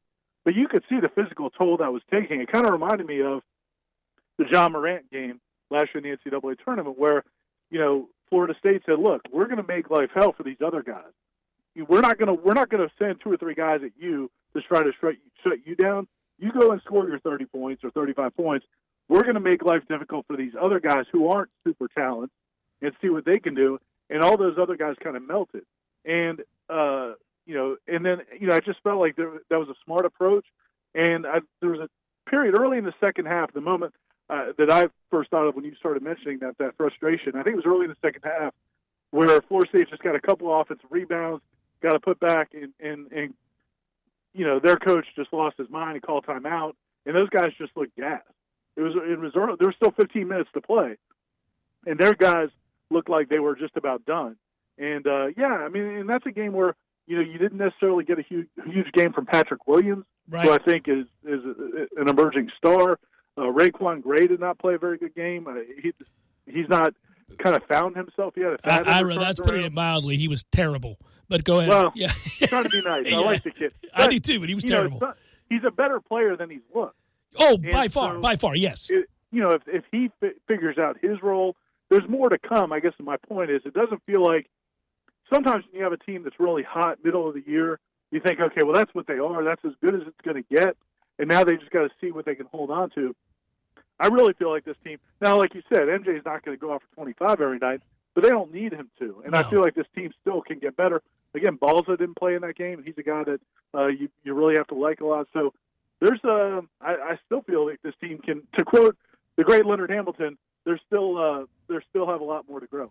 Yeah, they do, and I'm excited about it. And it's a fun topic, and we could go on for days, but I'll let you go. You got to do interviews with basketball players right now. Talk to you tomorrow. Always a pleasure, brother. Be well. Thanks, Jeff. We'll see you, man. All right, take care. That's Ira Schoffel, warchant.com. He referenced a stat, and I did know this stat because in the game notes leading up to the Louisville game, I was looking at a number of really stunning statistics that help you better appreciate what Leonard Hamilton's been able to accomplish and what Florida State's been doing on the hardwood these last few years. Florida State is 15-2 in regular season ACC games since defeating Clemson 77-68, dating back January 22nd, 2019 at the TLC-CC. 15-2 in the conference since winning that game last January. That is absurd. And if you go back and you look at, there's some other numbers in there. I think they're 55-11 in their last 66 games. Those are numbers that are reserved typically for, obviously, the likes of Carolina or Kansas or Kentucky or something like that. You're never surprised to read a stat like that when it involves those programs. But those are the numbers for Leonard Hamilton and his team, and that's a group that is going to get better. And I think that they're also still a work in progress, so you're going to probably see some games where you scratch your head. You say, how do they look so good against, say, Louisville, and then so bad against name your opponent? We're going to have a few of those. First of all, they're playing more conference games this year than ever before. You get 20 of them. So you're going to have a clunker. You already had one against Pitt. Now, that was your first game of the year. It was also a stupid way to start the season, and the ACC should learn from that, but I got it. They're trying to launch a network. The point would be, really, Florida State has a chance to finish atop this conference. They do. They have a chance to finish atop this conference. I don't think any of us thought that possible coming into the season, given what they'd lost. And yet, there doesn't appear to be a dominant team in the ACC right now. There's some good teams, obviously, but there doesn't appear to be a dominant team. All of them have some pretty glaring weaknesses.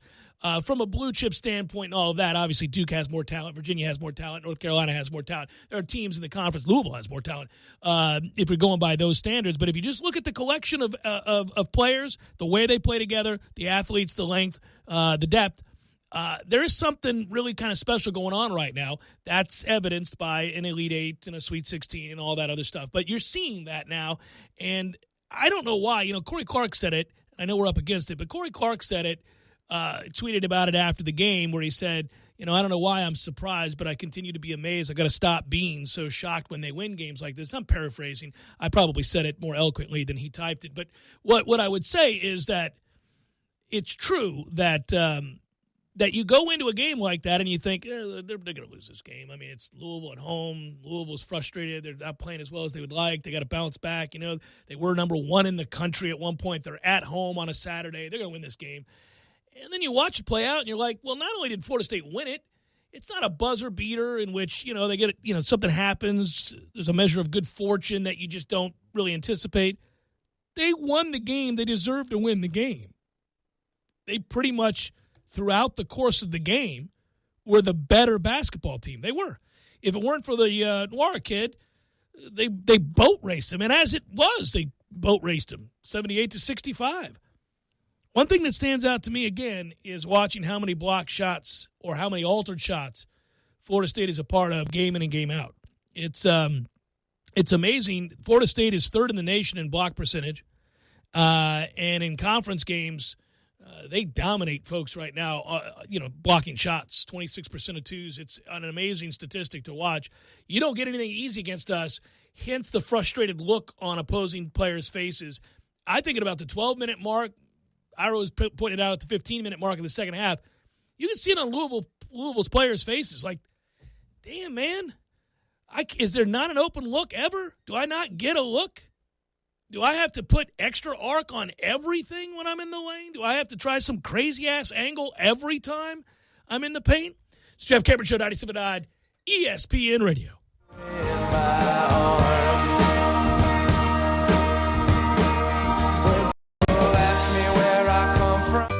Sorry, boys, I did not have time to pack.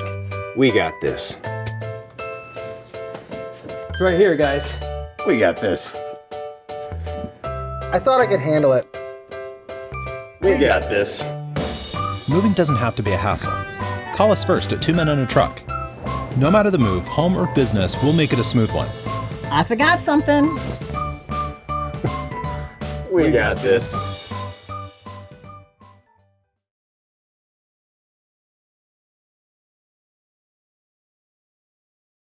Share a road or our new second location on Cary Forest Parkway. We hope to see you soon. All right. Could Louis Anderson, the comedian? Louis Anderson. Yeah, I like good old fat Louis. He was awesome. He is awesome. Yeah, he's not dead. Louis is fine. No, he's John actually Candy. in a show. Yeah, John Candy's been dead for years. Man, John Candy was great. He was great. I think of Louis Anderson as a guy that could never win a fight against anything or anybody. Super sweet, jolly guy, but doesn't look like he has any kind of... He has no squabbles. I bet he could beat John Panette in a fight. Could he beat a boar? A wild boar? A wild boar? Yeah, not a tame one. Could he beat a boar? No. It would. No. That'd be a quick fight. That would be, well... Boars, I think they eat you, too, afterwards. Oh, they'll eat you. They eat you. Everything. That's the best thing about a boar. That's why you can never trust people that have pigs, man. Gordo's, bringing the flavor and flair of Cuban food to Tallahassee since 1996. We've invented a new messaging system using the crisp sounds of Bud Light. Crisp Code, Football Edition. This is how you say, game tonight. Bring Bud Light. Fantasy fees are due. That's it for today. Brewed with no corn syrup. Bud Light, crisp. Enjoy responsibly. Bud Light Beer, Anheuser-Busch, St. Louis, Missouri. Not all law firms are equal. So here's why Fonville Lewis Mesher McConaughey was recently voted Tallahassee's best law firm. First, we only take real cases. If your car was barely bumped and you think you're going to get rich, we're not the firm for you. We limit our practice to serious cases with legitimate claims. Second, we only take cases involving real injuries. If you know you aren't hurt but think you can fool your way into a quick settlement, we're not the firm for you. We encourage our clients to heal up and get better, not sit on the couch and expect a windfall. Third, we don't want clients who are just in it for the money. If the very first thing you think of after getting hurt is calling pound something or other on your cell phone instead of calling 911, we're not the firm for you. Your health should always come first. And finally, we won't blow smoke about a big money outcome just to get your case. Other firms overpromise and underdeliver. Our only promise is that we'll work harder than anyone to get you the best result. Remember, the law firm you have representing you makes all the difference, so don't settle for less.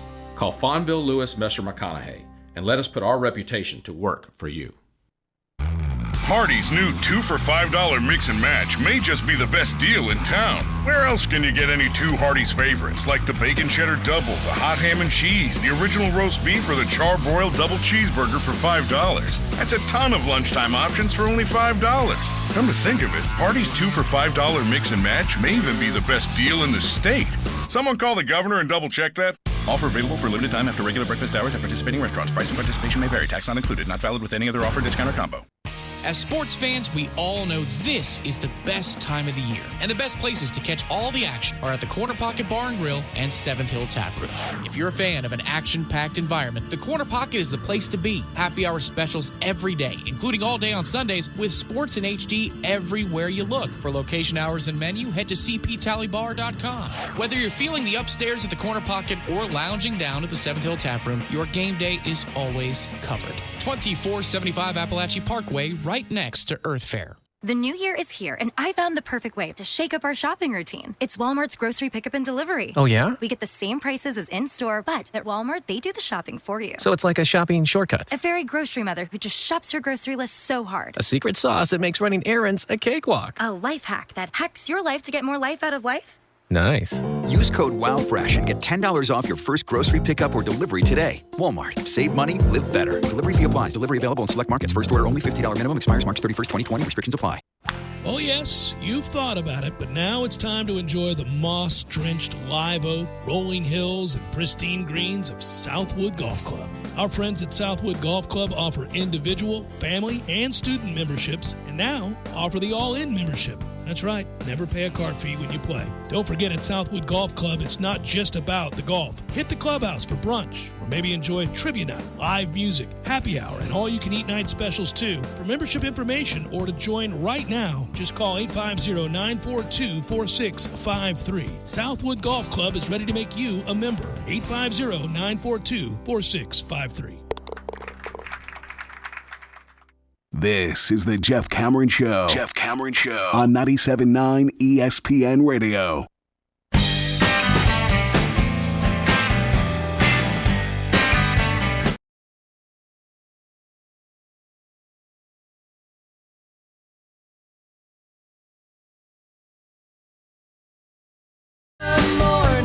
Tua says goodbye to college football in Alabama. This is what it looked like earlier today, which was obviously him saying goodbye on crutches, unfortunately for him. But it would also be noted here, his college statistics.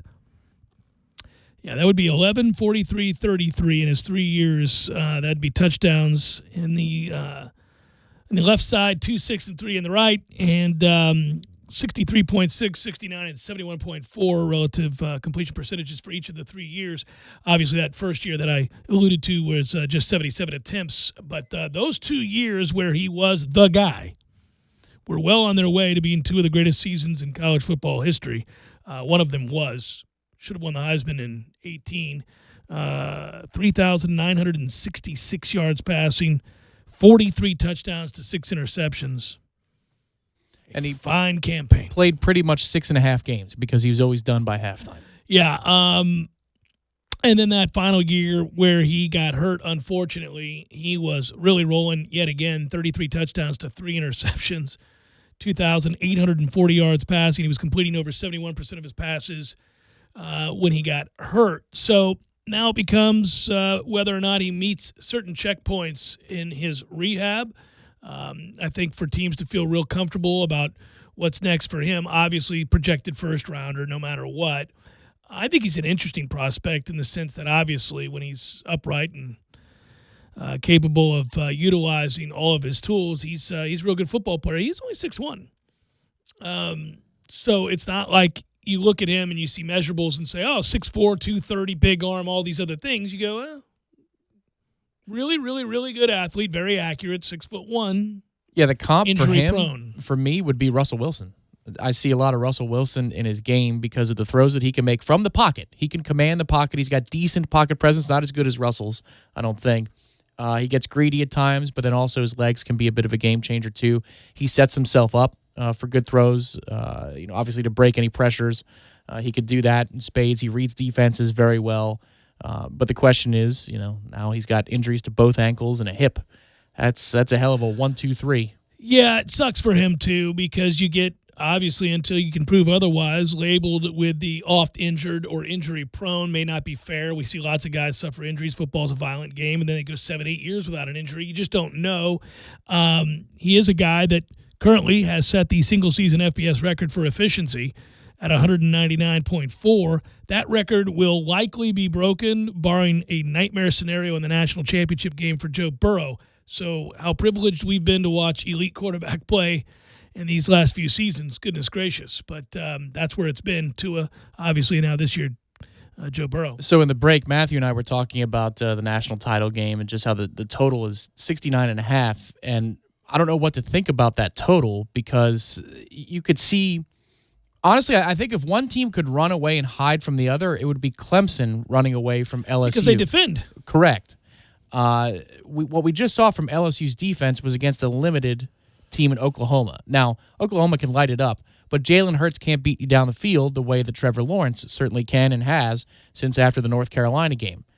But it's interesting. That could very well be a shootout. It could be 41-35, 41-38. It feels like a shootout to me. Nobody has really slowed down with any degree of consistency LSU. Auburn had certainly a good game plan, but on the whole, it feels like Ohio State exposed issues in Clemson's secondary in that first half in particular, but in general, I mean, they had over 500 yards. So Ohio State's offense, really, really good.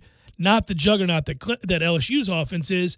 You'd like to think with the way that LSU's moved the ball, especially with a lot of time to prepare, they're going to move the football. I think Clemson's going to move the football against LSU's defense.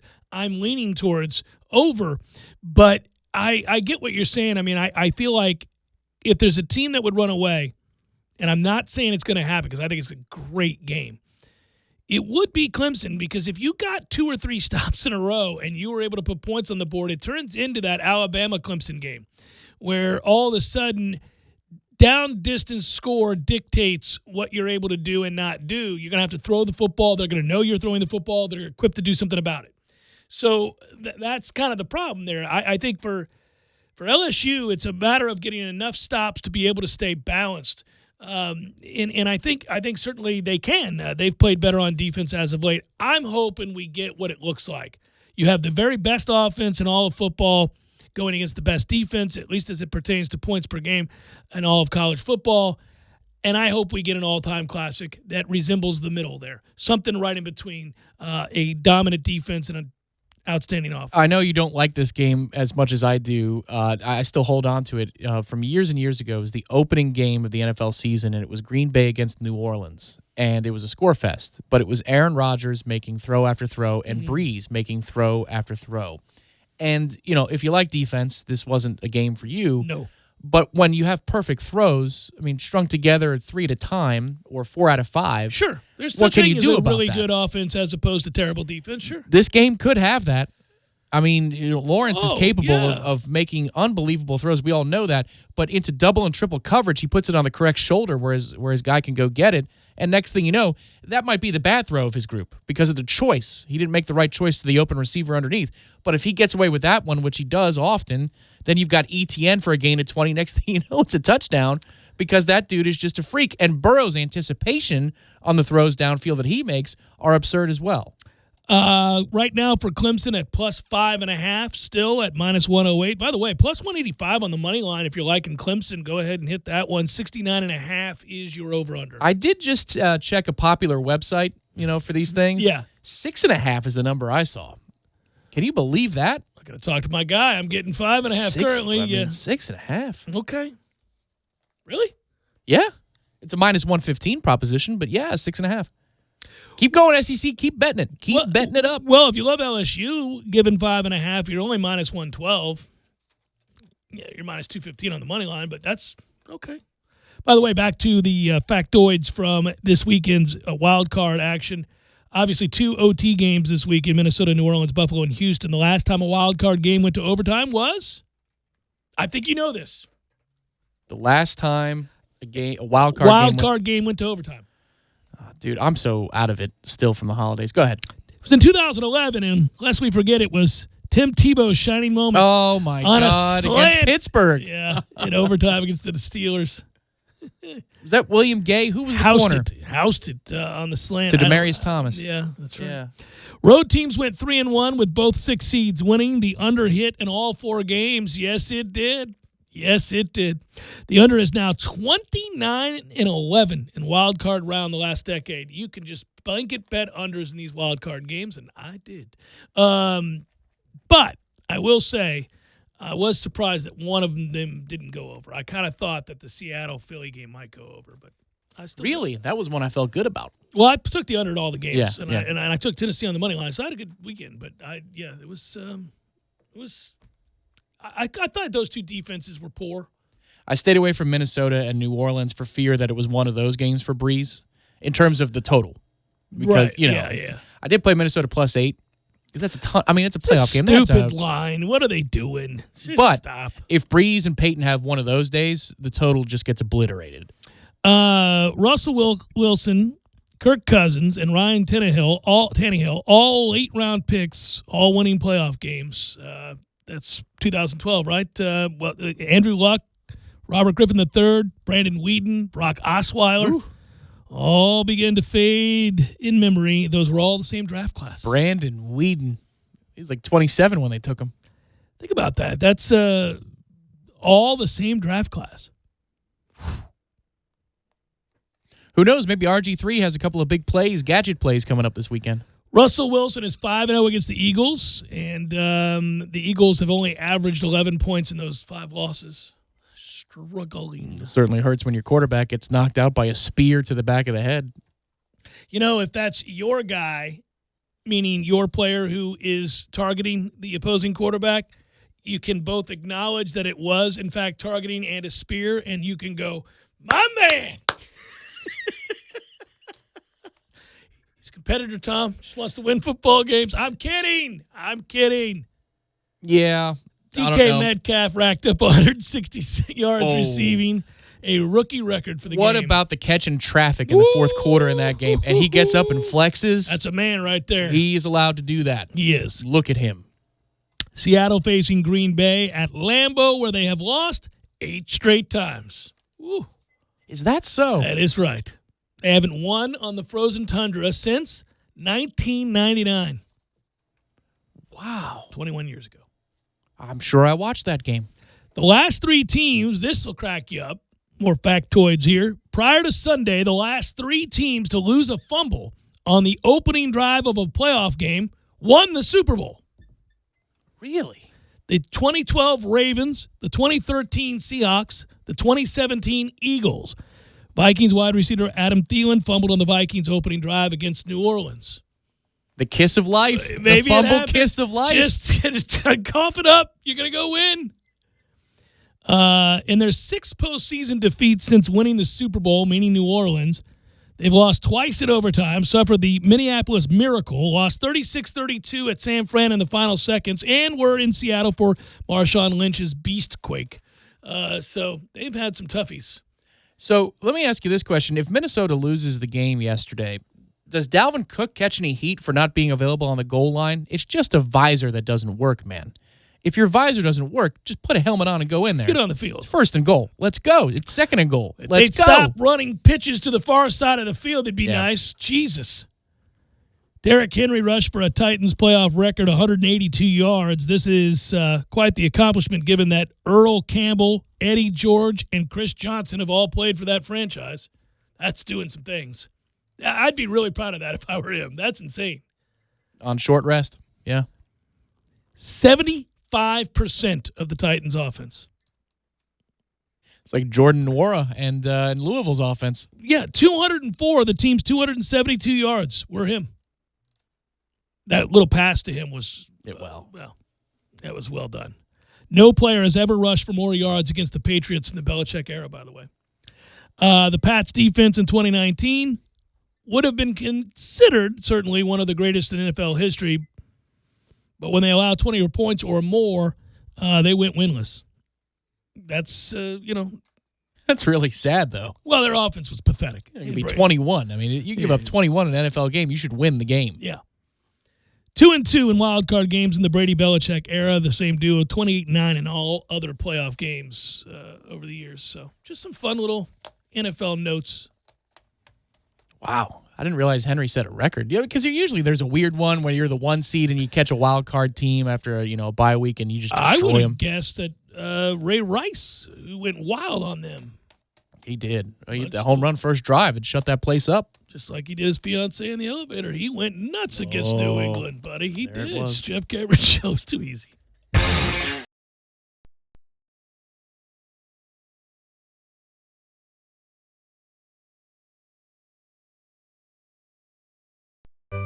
Sorry, boys, I did not have time to pack. We got this. It's right here, guys. We got this. I thought I could handle it. We got this. Moving doesn't have to be a hassle.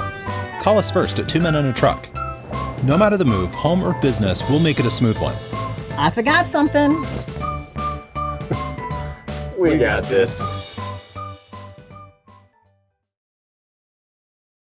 Atari 2600, original Nintendo, Super NES, or Sega Genesis, you name it. They got it at Games for Less. Games for Less, the Super Walmart Shopping Center on Appalachia Parkway. Give them a call today at 850-219-3535. That's Games for Less.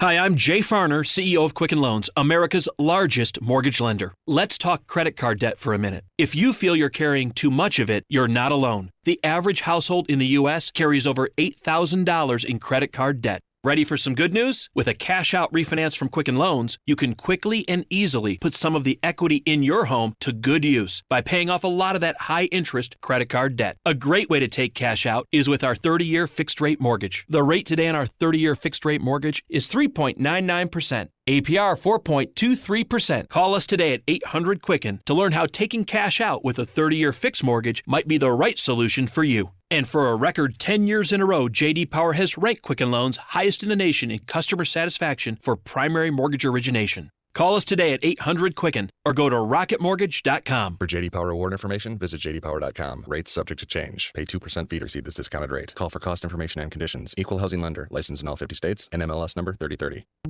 Employee Pricing Plus, only at Tallahassee Dodge Chrysler Jeep Ram. We haven't offered employee pricing for over 10 years, and it's back. Get some incredible deals, like a new 2019 Ram 1500, up to $14,000 off MSRP, plus 0% for 60 months on the 2019 Motor Trend Truck of the Year. A huge savings only at Tallahassee Dodge Chrysler Jeep Ram. Here's another, a new 2019 Jeep Grand Cherokee, up to $4,000 off MSRP. A new 2019 Dodge Challenger SXT, up to $6,000 off MSRP. Buy one for only $26,999. During our Dodge Power Dollar sales event, Employee Pricing Plus, everyone qualifies. Going on right now, only at Tallahassee Dodge Chrysler Jeep Ram, where we're right on the corner and always right on the price. Visit us on the web at TallahasseeDCJ.com. Pricing on in-stock vehicles only, plus tax tag and dealer fee with approved credit. See dealer for details.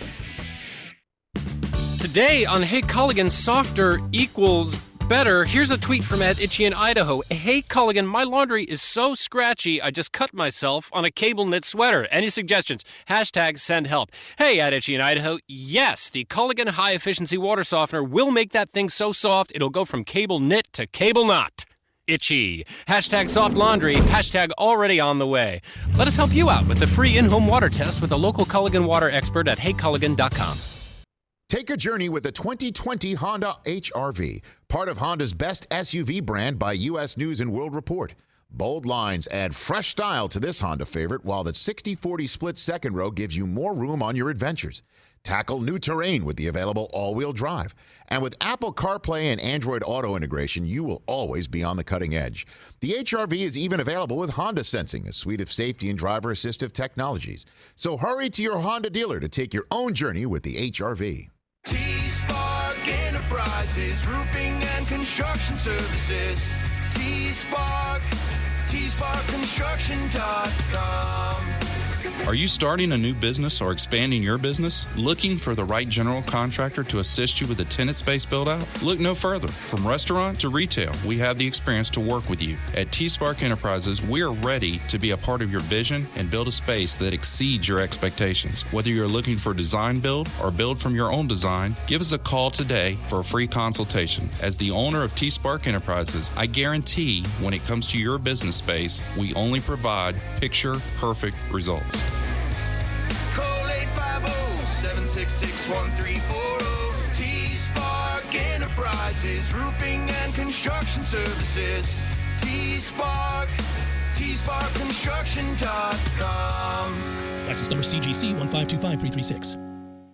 Jeff Cameron here, and mark it down. Wednesdays on my show, we're giving away which Wicked sandwiches. That's right. Tune in to the Jeff Cameron Show every Wednesday for your chance at a free Wicked 5 meats and 3 cheeses of deliciousness. Which is Wicked Wednesdays every week on the JCS.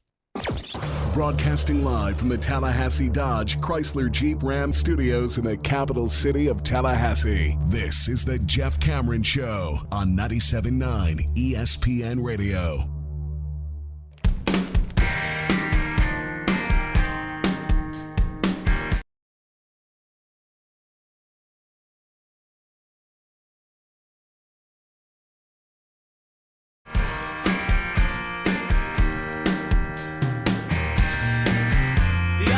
This from Matt. Jeff, email. Think about Biff Tanner coming to you in the DeLorean 5 years ago and telling you this. FSU just finished their second straight losing season when Herm Edwards beat Odell Haggins in the Sun Bowl. Odell was the interim between Willie Taggart being fired and Mike Norvell taking over at FSU, and Dabo is going for his third national title when Clemson plays Ed Orgeron's LSU team in the championship game. And Donald Trump's your president. Never in a million years would you have believed that, any of that, right? It's nuts. And I'm definitely taking a wait-and-see approach with Coach Norvell. As mentioned above, we simply just don't know how things are going to work out with anything, really. With Willie, we assumed way too much. I know Willie isn't Norvell, not even close, but who knows, man? Norvell has never run a program at this level. I don't have to be pessimistic, but I also choose not to be overly optimistic. I'll just kick back and try to enjoy the ride with no expectations. FSU football has been so terrible the past several years, and I don't even go out of my way to watch games anymore. It just isn't fun. It's depressing. But I'm renewing my booster pledge and renewing season tickets, so I'm still in. Just a scorned fan who is guarded, who realizes in 5 years from now we will be witnessing things we never imagined possible. Yeah, I think that is largely the mentality of a sizable segment of this fan base, and I get it. I completely get it. Part of fandom is irrational anyhow, though, and hope springs eternal. I think certainly as fans it does. Maybe not in other aspects of your life or in politics or whatever, but I think certainly fandom lends itself to that hope springs eternal mentality. I'm a Pirates fan. It's been since 1979. Yeah, Tim Linnefeld put on Twitter yesterday that he enjoys the playoffs a lot more when his team's not in it. He realizes it's a lot more fun. I said, well, 12 straight years of enjoyment over here, buddy. Yeah, we're never having to worry about that. No. So the thing is, it's getting to the point of being able to accept either, which is, I think, the journey of fandom in general. Not to get too hoity-toity here and up on a soapbox, but I think that is the place that you try to arrive at some point, and it can take years. And it's different with every sport. Like, you might be there with football but not there with baseball, or you might be there with baseball but not there with basketball. And I'm talking about pro or college, whatever your fandom, your passion. Could be hockey. Like, you could be irrational about the Lightning but completely composed and balanced in your view of the Bucks franchise. The Knowles, it could be the Mets for Tom or the Pirates for me.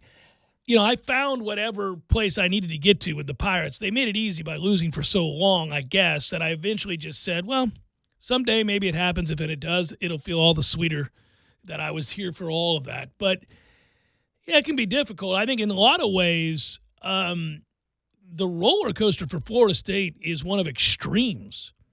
It's unprecedented success met by shocking failure in a very quick turnaround. It's like Florida State goes from this burgeoning program to the most dominant in all of college football for the better part of 40 years to, we kind of suck and are irrelevant, to undefeated, setting NCAA records, winning the national championship again, to, oh my God, we're back to irrelevant and we just finished sub-5. I mean, really extremes, I think, has led to this sort of almost like a battered fan syndrome. I mean, you really are kind of like, whoa. So this is Matt that wrote this email? Mm-hmm. I think Matt is low-key pessimistic, though, and here's why I say that. He said Biff Tannen's coming in the DeLorean and not Doc Brown.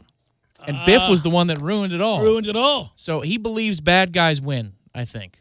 And I hope that changes. Maybe Doc Brown comes in the DeLorean and tells you the truth. I think that you can do both. I think that you can be optimistic by the changes you're witnessing. You can say these seem to be on par with good decisions and of good things to come. To me, it portends of a turnaround. I don't know that it means you're going to go win national championships and rise to the level where Clemson's at. Sometimes along the way there, you need a little bit of luck and a little bit of magic. Some things have to happen to coincide with the renewal.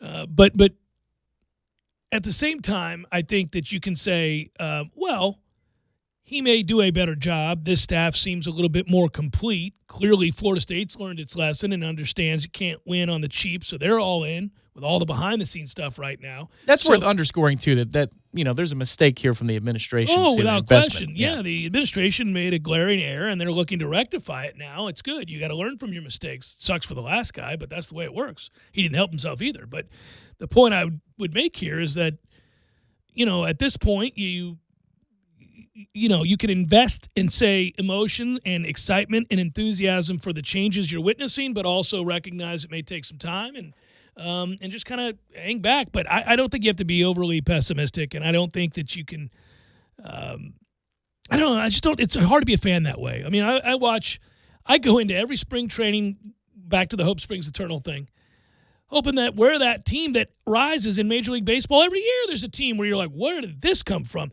That Twins team had no business a couple years back. No business. We were looking at that team going, what is this nonsense?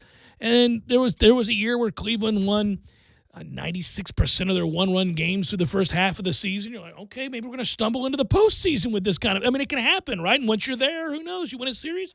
So I'm always – holding out for something like that, something surprising. And in this case, though, universities, programs that make up the big picture in college football that have had elite success, that is national championships.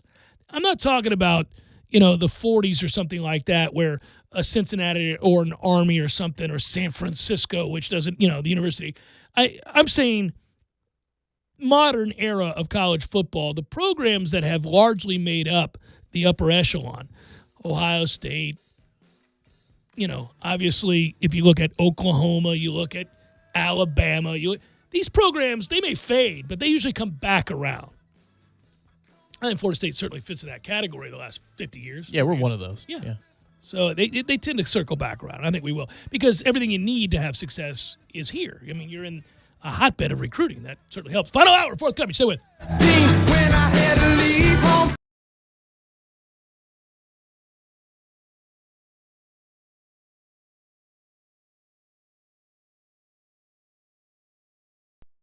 Sorry, boys, I did not have time to pack. We got this. It's right here, guys. We got this. I thought I could handle it. We got this. Moving doesn't have to be a hassle. Call us first at 2 Men and a Truck. No matter the move, home or business, we'll make it a smooth one. I forgot something. We got this.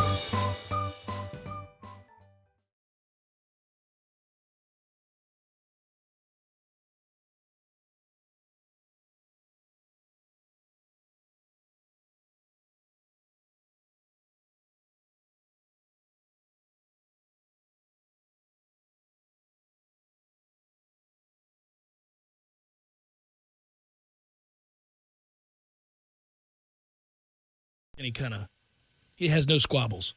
I bet he could beat John Panette in a fight. Could he beat a boar? A wild boar? A wild boar? Yeah, not a tame one. Could he beat a boar? No.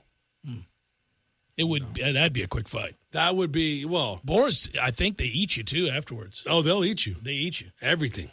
That's the best thing about a boar. That's why you can never trust people that have pigs, man. Gordo's, bringing the flavor and flair of Cuban food to Tallahassee since 1996. Thursdays are Friday Eve, and that's a reason to celebrate. No matter what you're looking for, they've got you covered every Thursday down in College Town. Centrale offers 50% off select pizzas all day, every Thursday. Or you can stop by Township for Taco Thursday. $2 house tacos, $2. Madison Social offers the Social Agreement. You and a buddy can split one Aurora wings, 2 Madso burgers, 2 bourbons, 2 proof Madison Socials, all for just $40. See what they did there? And don't worry about parking. Plenty of spaces available in the parking deck or surrounding lots. Check out all the Thursday College Town deals right now on thursdaysincollegetown.com. Employee Pricing Plus, only at Tallahassee Dodge Chrysler Jeep Ram. We haven't offered employee pricing for over 10 years, and it's back. Get some incredible deals, like a new 2019 Ram 1500, up to $14,000 off MSRP, plus 0% for 60 months on the 2019 Motor Trend Truck of the Year. A huge savings only at Tallahassee Dodge Chrysler Jeep Ram. Here's another, a new 2019 Jeep Grand Cherokee, up to $4,000 off MSRP. A new 2019 Dodge Challenger SXT, up to $6,000 off MSRP. Buy one for only $26,999. During our Dodge Power Dollar sales event, Employee Pricing Plus, everyone qualifies. Going on right now, only at Tallahassee Dodge Chrysler Jeep Ram, where we're right on the corner and always right on the price. Visit us on the web at TallahasseeDCJ.com. Pricing on in-stock vehicles only, plus tax tag and dealer fee with approved credit. See dealer for details.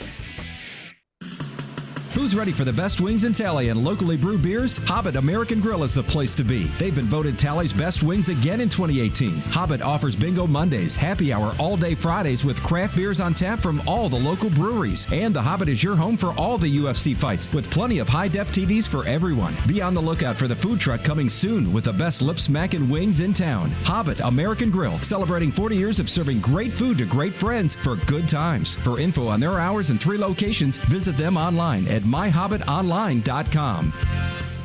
Hardee's new 2 for $5 mix and match may just be the best deal in town. Where else can you get any 2 Hardee's favorites like the bacon cheddar double, the hot ham and cheese, the original roast beef, or the charbroiled double cheeseburger for $5? That's a ton of lunchtime options for only $5.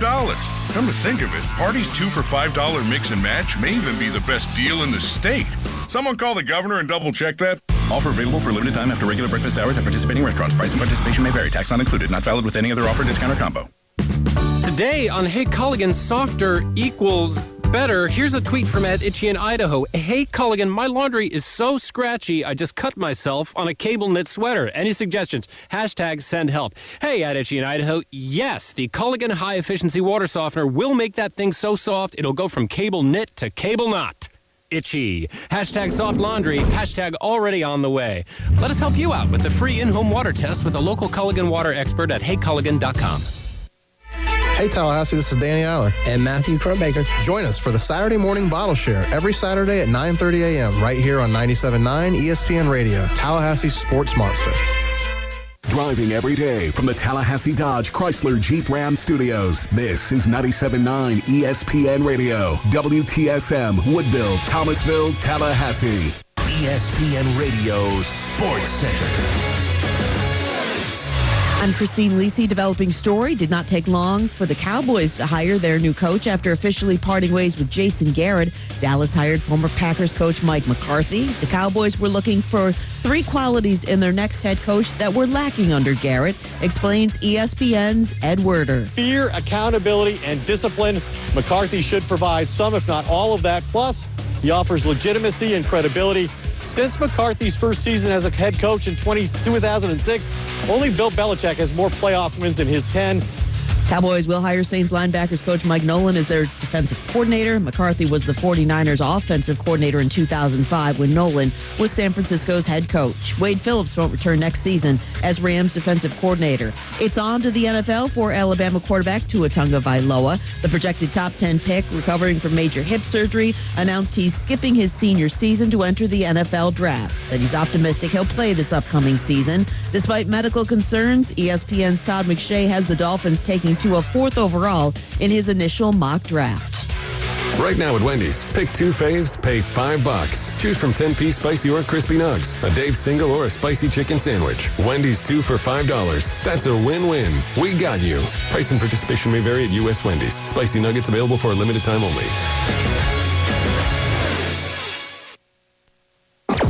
Broadcast Broadcasting live from the Tallahassee Dodge Chrysler Jeep Ram Studios in the capital city of Tallahassee. This is the Jeff Cameron Show on 97.9 ESPN Radio.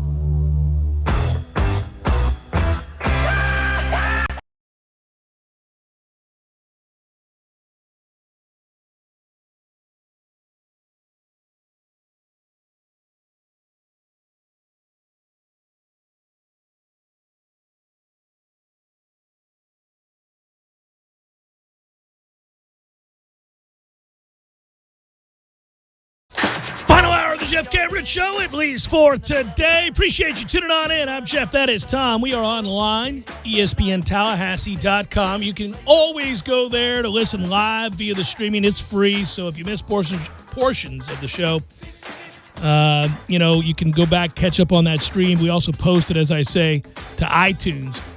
Rate, review, share. Let others know about this program. You can email us if you like, JCS at 979ESPNradio.com. On Twitter, it's at JCameronShow. I used the WTSM app the other day while I was out in the yard taking down the lights, Tom. That's taking a true down story. the lights. Taking down the lights. Do you have it set up like that commercial where the couple just like pulls the lever and they all fall down? Oh, I wish. Yeah. No, I got up on the roof. But I had I've got that Brave and Balanced speaker, I like. And then I put my WTSM app because I wanted to listen to some pregame stuff. And I was like, okay, well, I'll know when they're about to kick off. I'm getting it going here. And I just was up on my roof doing my thing. And that is, I thought, a walking advertisement for the WTSM app, which is free. And not enough people have it. And when they have, let's say, poor connections or whatever the problem might be, there you go. That's what you go to. There's your go-to. So that was for what, the NFL Saturday games? Yeah, or? Saturday games, nice, yeah. Nice. Yeah, got it done. And then, but then also, we had a great time hanging at 38, watching Florida State get the win over Louisville. And, it's funny. I went to that remote, happy to be watching basketball on a Saturday. I mean, gosh, you really are pinching yourself and reminded what a cool job you have to go get paid to go watch a game. And, hey, I was going to watch it anyhow. So that was fun, and thanks to everybody who came out. But I did go into it with fairly low expectations. And to see us win the basketball game the way we did, I know you were in Disney World and we texted back and forth a little bit because it began to rain. So perfect timing for you. You could get in and watch the basketball game. Yeah, the rain stopped at 3:15. I said, we're staying. We're staying. We're watching the end of this game. Well, they gave you reasons. Yeah, they absolutely. Gave you pause. Yeah, and, yeah. Last hour, we had Ira Schoffel on, and I mentioned it to him. But for those that just hopped in the car now and you're getting back with your work week and all of that, I know it's hectic. We rave, obviously, about what MJ Walker did. One of the things, when I talk about tough love Cameron and we have some fun with MJ Walker, and a lot of you reached out to me via Twitter over the weekend because of that, I'm primarily usually focused on his inconsistencies on the offensive end. That's where the tough love comes. It's always on the offensive end. I love him defensively. He's always tenacious. He's a bit of a bulldog there. And so when he's not in the lineup, we do miss him, and he's had the hip injury, and so he comes back in the lineup, and, I didn't know he's going to drop 25 on the road in a game of that magnitude and really shoot the ball with great confidence, and that was fun to see. And whenever you see something like that, you think, God, can we string a few of these together, my man? It's in you. It is in you, but anyhow, that's not where I wanted to go. What I brought up to Ira wasn't MJ Walker's performance. That goes without saying. What I brought up was there is a subtle dominance to the way Trent Forrest manages a game when he's right, when he feels it, when he sees it, when he knows it. And he did it both offensively and defensively. And we were talking about how strong he is. There is a cool old man element to his basketball game, man. Now, the explosiveness is back that he lacked last year with the problems from the injuries. This year, around the rim, you see it. He's even higher above that rim when he finishes than he was a season ago, or he was in spurts a season ago. But I love the way he baits defenders to get on his hip, to overextend defensively, trying to disrupt the offense, trying to disrupt his possession. Because the second you reach, and, on the playground, you say, I caught you reaching as you made your move past somebody, or don't reach as you slap their hand out and blew past them. That's all I see in Trent Forrest when I watch him. When I see a guy reaching or I see a guy overextend on that hip, he'll let you ride that hip right to the basket. You're either going to and one or you're going to get posterized potentially, but he's going to make the basket. And when it's got to be so demoralizing, there's two things that we do right now that really lead to, I think, the demoralization of a team collectively. There's Trent Forrest individually showing time and again he's just stronger than you are. You cannot keep him from the basket. He's going to get to the basket when he needs to. By far his best decisions made this year in regards to when to pass, when to go.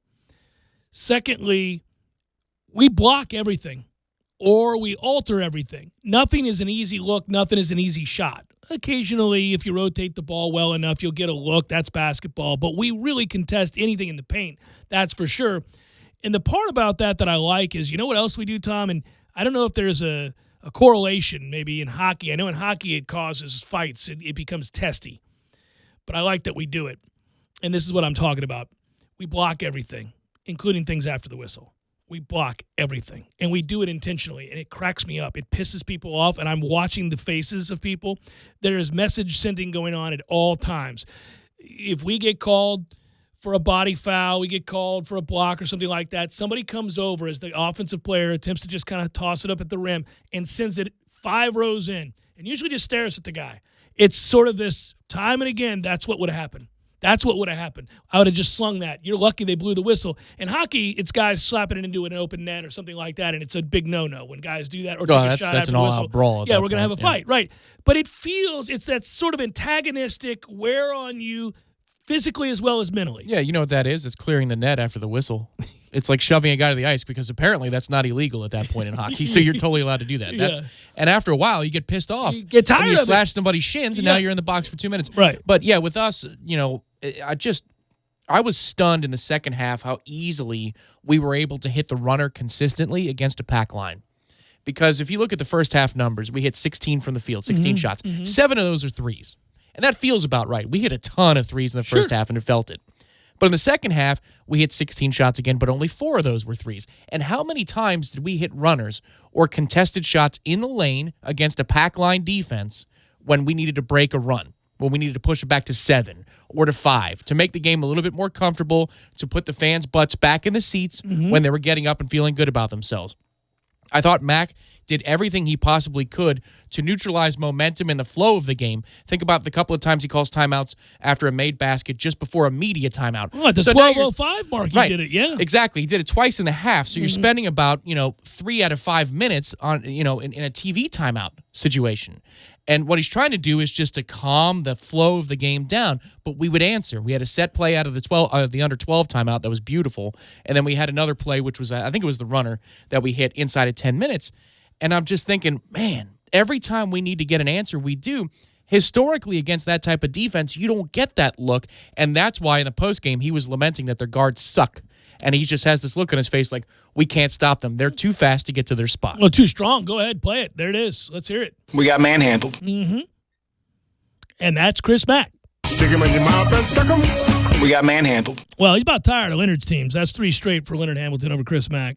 And, I'll just remind everybody about how when Chris Mack beat us in the NCAA tournament years ago, he's coached circles around him. We got manhandled. You get beat against Leonard quite a bit, Chris. It's fun to watch this play out now and to watch sort of the frustration on our opponents' faces having to deal with the depth and the length and the physicality. And if we're going to hit shots, we're going to be elite. And there's just no way around it. We're now a top 10 team, but I don't know if we'll play as a top 10 team all year long because I have a sense we're going to be a little bit more up and down than we've shown as of late. I may be wrong. I really hope I am. But if we're going to hit shots, and that's, okay, then all of a sudden I'm going to get nervous because everything else is in play. Everything else is in place. The depth is there. The length is there. The physical strength is there. Probably one of the strongest teams in the country. I don't know, man. If they let guys like MJ Walker begin to believe that is who they are as opposed to an anomaly, okay. I mean, he doesn't have to drop 25 because you've always got Vassell who carried us at stretches in this game as well. But, I mean, if Forrest is going to do that and be that good on the offensive end and look that composed on the road in that environment, the Center is awfully difficult to win. And you'll get the record, the statistics there. People don't go in there and play like we played. was a big game for Evans. Yeah. All of his 3 shots were big shots. Big shots. There are a lot of guys on this team that can contribute for stretches. I believe Patrick Williams is going to be a real good player for us before the season's over. So, again, man, your boy Balsa doesn't even play. I know. Well, he wasn't available, but that's what I'm saying. Doesn't even play. So, in this game. And sorry, it's very defensive of me. That's my first was steal. Yeah. That's your guy. Imagine if Raekwon Gray plays even remotely decent. He was he was awful in this game. I mean, there's no way to say it. He was awful. But the one thing I do like, positively speaking, and there's obviously 95% positive, is what does an effort like this on the road in that atmosphere do for the inexperienced bunch on this team? And there's so many guys without experience. Mm-hmm. This isn't, Mann and Kabengele and Phil Kofer. No, this is a group that, Trent Forrest has the experience, Devin Vassell a little bit, but a true road environment. You answer the bell after a road trip to Indiana where short rest. I mean, we had to turn around and try to get up for that game. From that game to this game. But what an answer. I mean, we're front running. We're playing. I mean, and the runs come for Louisville, but we answer each and every single one of them. And honestly, I think, it wasn't one of those deals where you're on the road and if you played an extra 10 minutes, they would have caught you. No.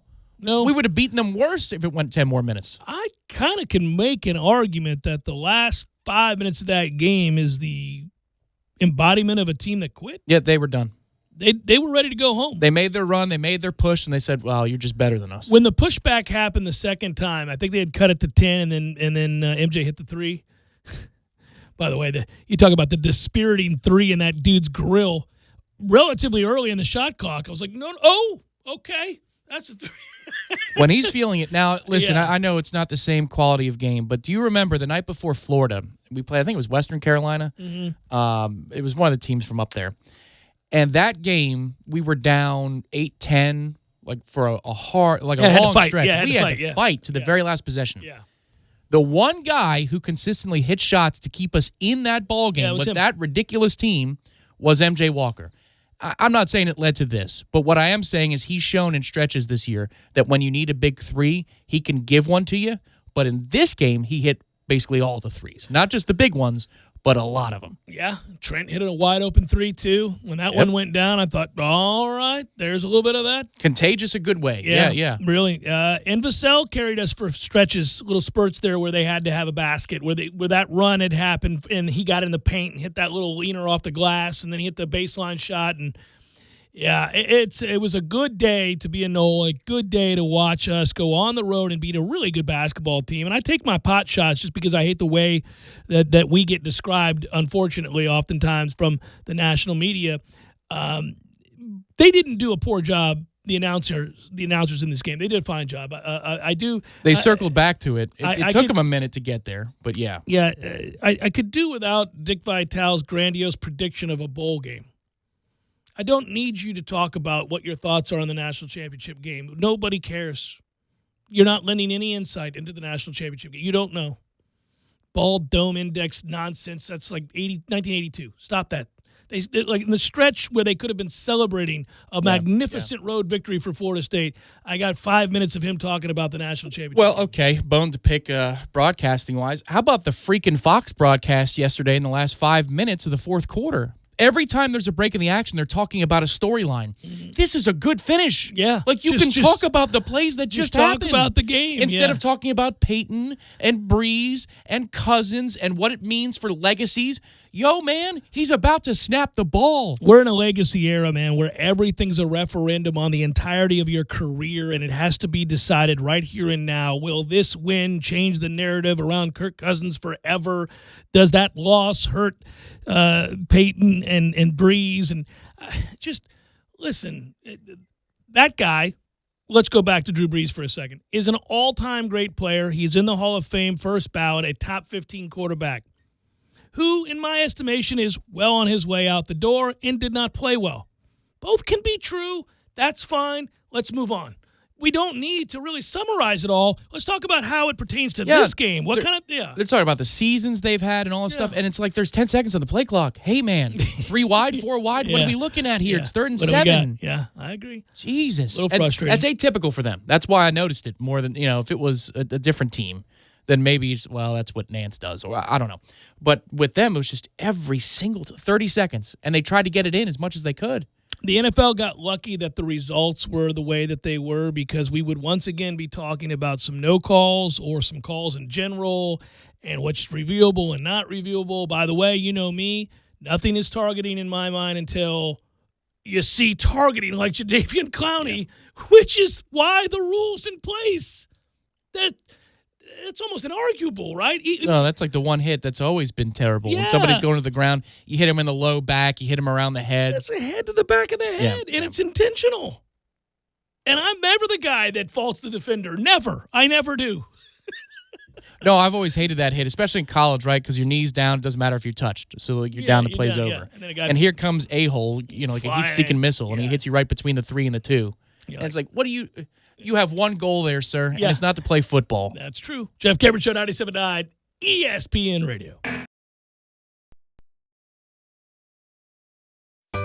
Sorry, boys, I did not have time to pack. We got this. It's right here, guys. We got this.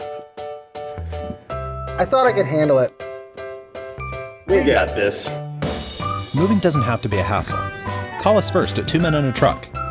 No matter the move, home or business, we'll make it a smooth one. I forgot something.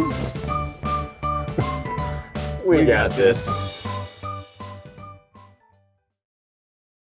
The value of the team has been set at $872 million.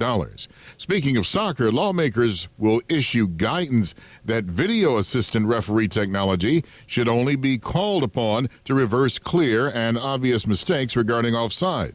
According to the General Secretary of the Lawmaking International Football Association Board, they will reissue guidance on the best practice regarding VAR after its annual general meeting at the end of February next year.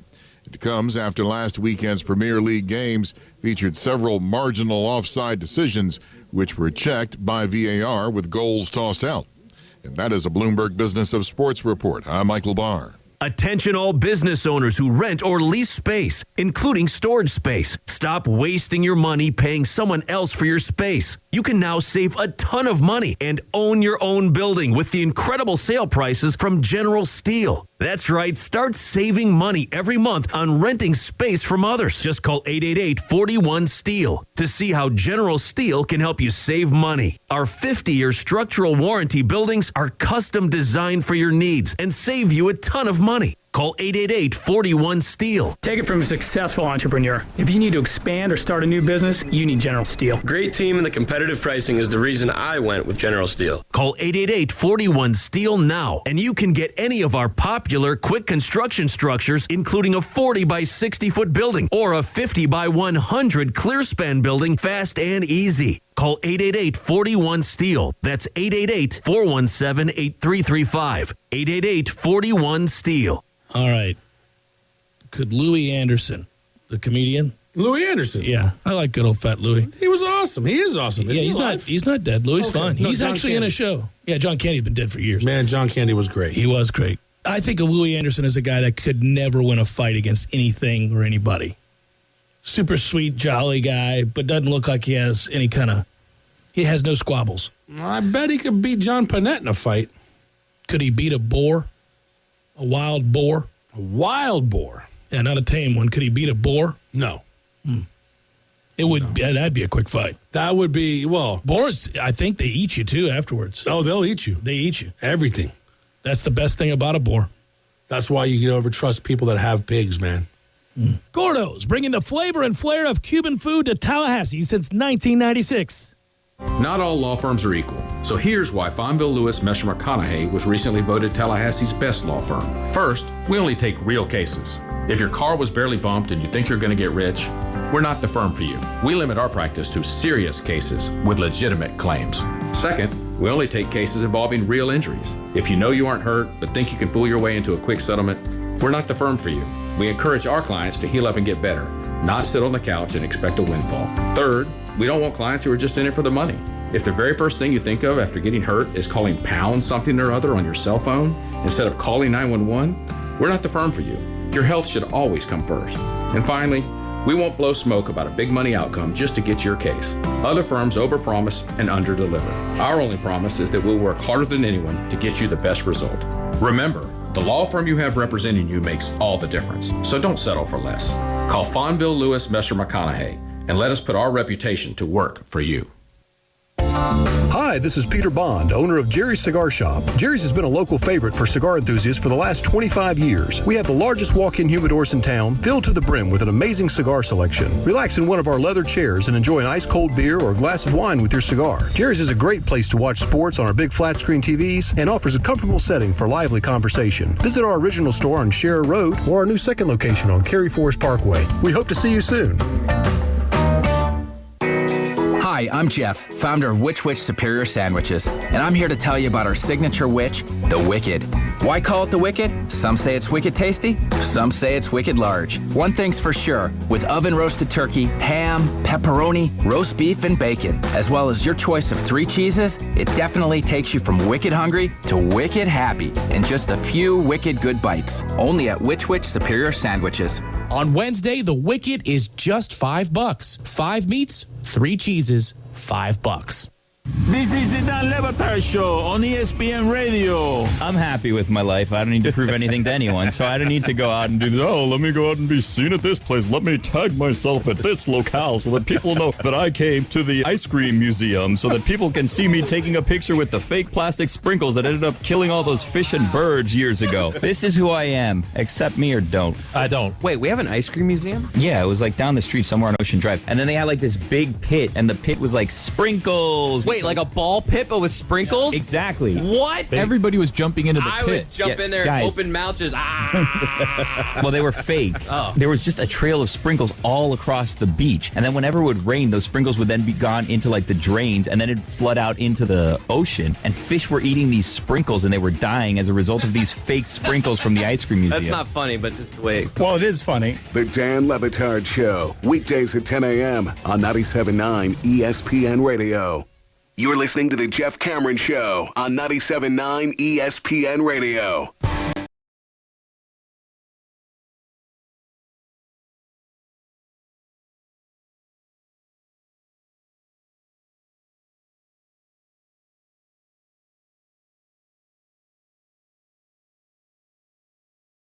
Get this. The one thing you don't know as we start getting into these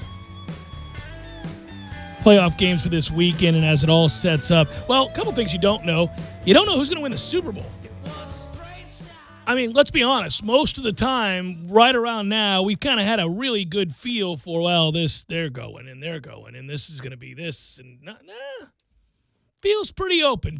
At least as it pertains to the Super Bowl. Look, I admit, it'd be stunning to see Kansas City lose. It'd be stunning to see Baltimore lose to the Titans. And as much as I like that Titans story, they just don't have enough offense. And, you're going to run the ball with Derrick Henry. I got it. But, I mean, I would think Baltimore is going to dedicate themselves to shutting that down. I think Baltimore is the heavy favorite, though, right? Yeah. If you're talking about participant, not necessarily winner. At the very least, participant. Yeah, I see a scenario, though, where that gets really dicey with Kansas City. That could be the track meet. If we get the right weather, that could be a fun game. It was before, so it should be a really fun game if that game happens, first of all.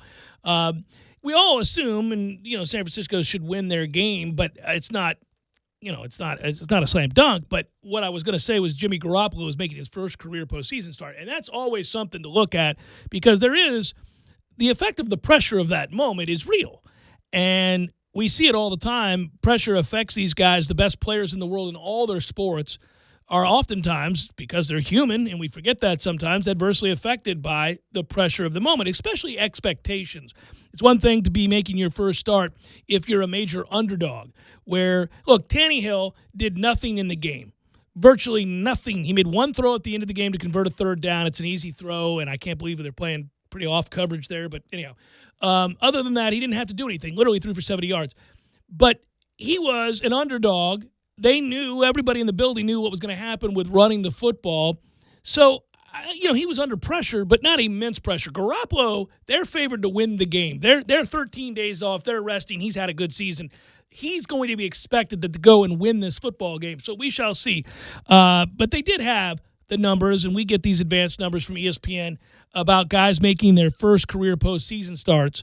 He's the 10th quarterback since 1990 to make his first playoff start for a team that was a 1 seed. So in particular, with those sets of expectations, and that's cool that we were able to look this up. Only one of the previous 9 quarterbacks ever reached the Super Bowl as a 1 seed. Wow, okay. Kurt Warner won it with the Rams in 99. So it's Patrick Mahomes lost in the AFC Championship. That's the Chiefs as a 1 seed, right? We know that. Dak Prescott in 2016, they lost in the divisional playoffs. Phillip Rivers, that happened in 2006. They lost in the divisional playoffs. Ben Roethlisberger, they lost in the AFC Championship game in 2004. I mentioned the Kurt Warner won in 99. They win it. He's the one. Elvis Grbac, 1997. Elvis Grbac with the 49ers. That's right. And then before that, the Chiefs, and it was with the Chiefs, lost in the divisional playoffs. Oh, he was with the Chiefs? He was with the Chiefs in 1997. Okay. Steve Bono. Remember Steve Bono? Steve Bono. 1995, lost with the Chiefs in the divisional playoffs. Steve Young, back with the 49ers, 1992, lost the NFC Championship game. And Neil O'Donnell with the Steelers in 1992 lost in the divisional playoffs. So one winner, first career playoff start as a 1 seed, has ever moved on to the Super Bowl and won it, and that is Kurt Warner. That's interesting because Lamar does not qualify in that category. He started last year, but we feel like this is Lamar's first start in the playoffs. We do. Lamar as we know him. Yeah, that offense as we know it at the very least. Yeah, last year Lamar started against San Diego at home, lost that game, and really was completely shut down, which is why we went into the season not expecting an MVP campaign. There was no way a guy who could not complete a forward pass for 3 quarters was going to somehow have the season that we see now, which really is what summarizes the NFL this season. And more, this idea of what we think we know and don't know about quarterbacks.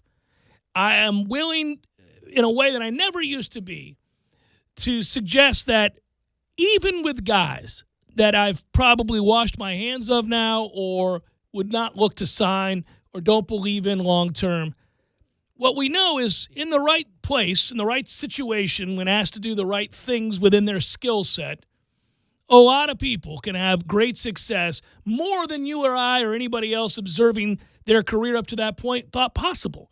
Because that's exactly what's happened. I know Tannehill, I just used him as an example, throwing for 70 yards to win a game. But he's been great this year throwing off a play action. And he's taken the shots down the field that Mariota wouldn't take. That's why Mariota got benched. He wouldn't take those shots, and he wouldn't complete them, and he didn't do it accurately. Tannehill has at least done that. That's what you're seeing with these guys who are getting second chances or opportunities within a system that fits them. Well, I think it's for 2 reasons, though. One is offensive variety, as you're talking about. Mm-hmm. 2, Brady and Breeze and Manning got old. They're getting old, and now so it's open for business.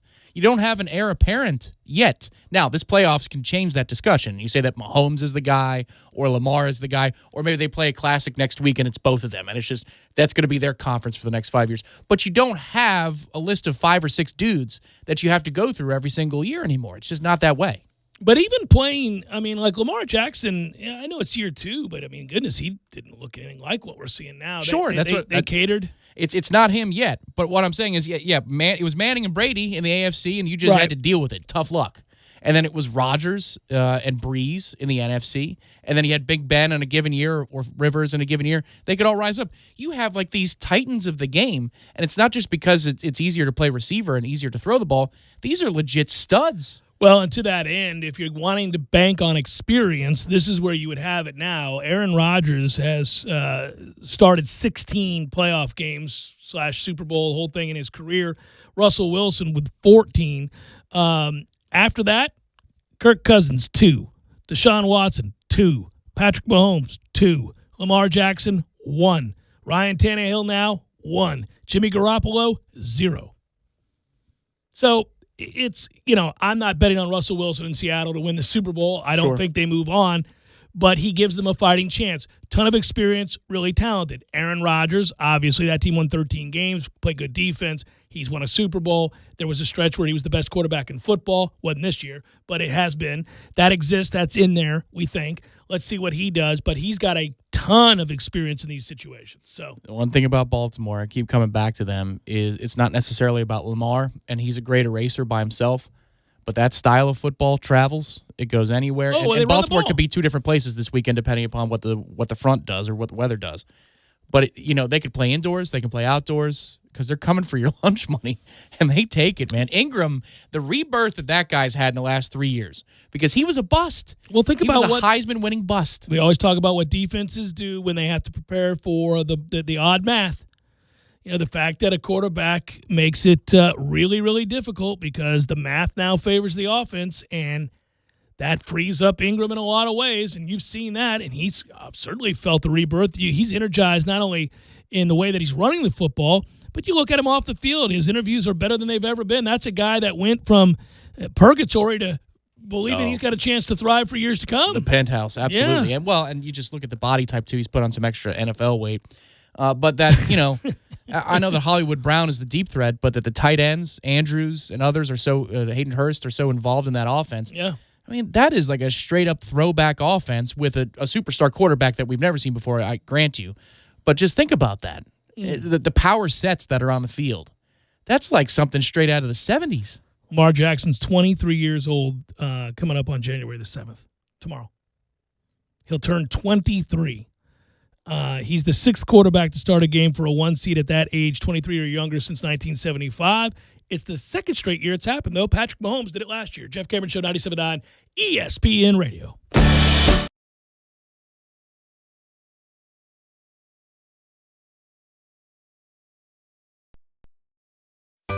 Sorry, boys, I did not have time to pack.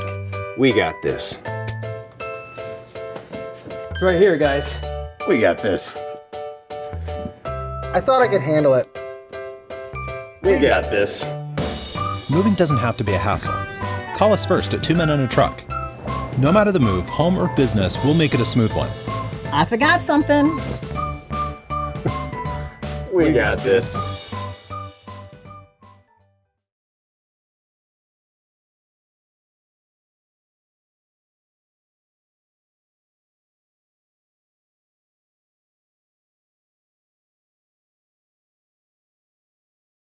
Thursdays in collegetown.com. As sports fans, we all know this is the best time of the year. And the best places to catch all the action are at the Corner Pocket Bar and Grill and 7th Hill Tap Room. If you'd like a laid-back atmosphere, the 7th Hill Tap Room is your spot. 24 craft brew taps, plus wine options as well. And when you want to watch the pros, enjoy half off all craft drafts all day on Sundays. So whether you're feeling the upstairs at the Corner Pocket or lounging down at the 7th Hill Tap Room, your game day is always covered. 2475 Appalachia Parkway, right next to Earth Fair. Milwaukee and Cornerstone Tool and Fastener are nothing but heavy duty. Purchase a Milwaukee M18 Fuel Brushless Impact Hammer Drill Kit and get your choice of a free M18 Fuel Sawzall or M18 Fuel High Output 8.0 battery, a $199 value. Or buy an M18 Fuel 4-piece brushless pack-out kit with a rolling toolbox for only $4.99. A Cornerstone special. Cornerstone Tool and Fastener, the largest Milwaukee selection in the area. Big store pricing with local service. 1110 Stuckey Ave or 3269 Crawfordville Highway. Tallahassee location open Saturdays, 8 a.m. to noon. Hi, this is Peter Bond, owner of Jerry's Cigar Shop. Jerry's has been a local favorite for cigar enthusiasts for the last 25 years. We have the largest walk-in humidors in town, filled to the brim with an amazing cigar selection. Relax in one of our leather chairs and enjoy an ice-cold beer or a glass of wine with your cigar. Jerry's is a great place to watch sports on our big flat-screen TVs and offers a comfortable setting for lively conversation. Visit our original store on Scherer Road or our new second location on Cary Forest Parkway. We hope to see you soon. Hi, I'm Jay Farner, CEO of Quicken Loans, America's largest mortgage lender. Let's talk credit card debt for a minute. If you feel you're carrying too much of it, you're not alone. The average household in the U.S. carries over $8,000 in credit card debt. Ready for some good news? With a cash-out refinance from Quicken Loans, you can quickly and easily put some of the equity in your home to good use by paying off a lot of that high-interest credit card debt. A great way to take cash out is with our 30-year fixed-rate mortgage. The rate today on our 30-year fixed-rate mortgage is 3.99%. APR 4.23%. Call us today at 800-QUICKEN to learn how taking cash out with a 30-year fixed mortgage might be the right solution for you. And for a record 10 years in a row, J.D. Power has ranked Quicken Loans highest in the nation in customer satisfaction for primary mortgage origination. Call us today at 800-QUICKEN or go to rocketmortgage.com. For J.D. Power award information, visit jdpower.com. Rates subject to change. Pay 2% fee to receive this discounted rate. Call for cost information and conditions. Equal housing lender. Licensed in all 50 states. NMLS number 3030. O Time beckons at breakfast because of one big word. bacon. But not just any bacon. Our big, buttery Bojangles biscuits are bursting with a bounty of bigger, better-than-ever bacon. But beware, this boon to bacon believers is so breathtaking, it leaves other biscuits bereft. Be gone with bad bacon and bring on a bold bouquet of flavor that makes butchers bask in its beauty. Get 2 fluffy, meaty bacon, egg, and cheese biscuits for just $4. Boom. Bojangles. It's Bo time. Take a journey with the 2020 Honda HR-V, part of Honda's best SUV brand by U.S. News & World Report. Bold lines add fresh style to this Honda favorite, while the 60/40 split second row gives you more room on your adventures. Tackle new terrain with the available all-wheel drive. And with Apple CarPlay and Android Auto integration, you will always be on the cutting edge. The HR-V is even available with Honda Sensing, a suite of safety and driver assistive technologies. So hurry to your Honda dealer to take your own journey with the HR-V. Today on Hey Culligan, softer equals better. Here's a tweet from @Itchy in Idaho. Hey Culligan, my laundry is so scratchy, I just cut myself on a cable knit sweater. Any suggestions? #send help. Hey @Itchy in Idaho. Yes, the Culligan high efficiency water softener will make that thing so soft it'll go from cable knit to cable knot. Itchy. #soft laundry. #already on the way. Let us help you out with the free in-home water test with a local Culligan water expert at heyculligan.com. Broadcasting live from the Tallahassee Dodge Chrysler Jeep Ram Studios in the capital city of Tallahassee. This is the Jeff Cameron Show on 97.9 ESPN Radio.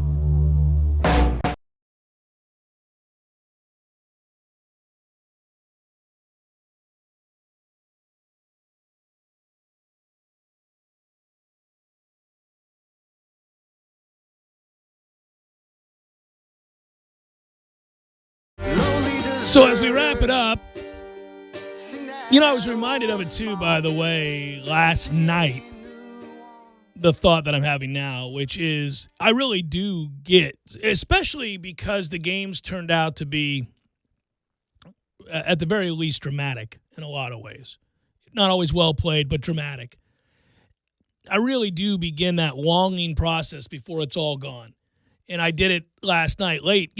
One of the fallback, the fail-safe moments of your Sunday evenings after 60 minutes, when that ticker's going and you're getting depressed about, hey, listen, no matter what kind of job you have or how much you love your job, all of us get depressed about the fact that we have to go to work on Monday. I don't care if you love your job. You're kind of, there's a malaise, right? Sort of just a tinge of sadness that creeps over you. I've had it since I was a little kid.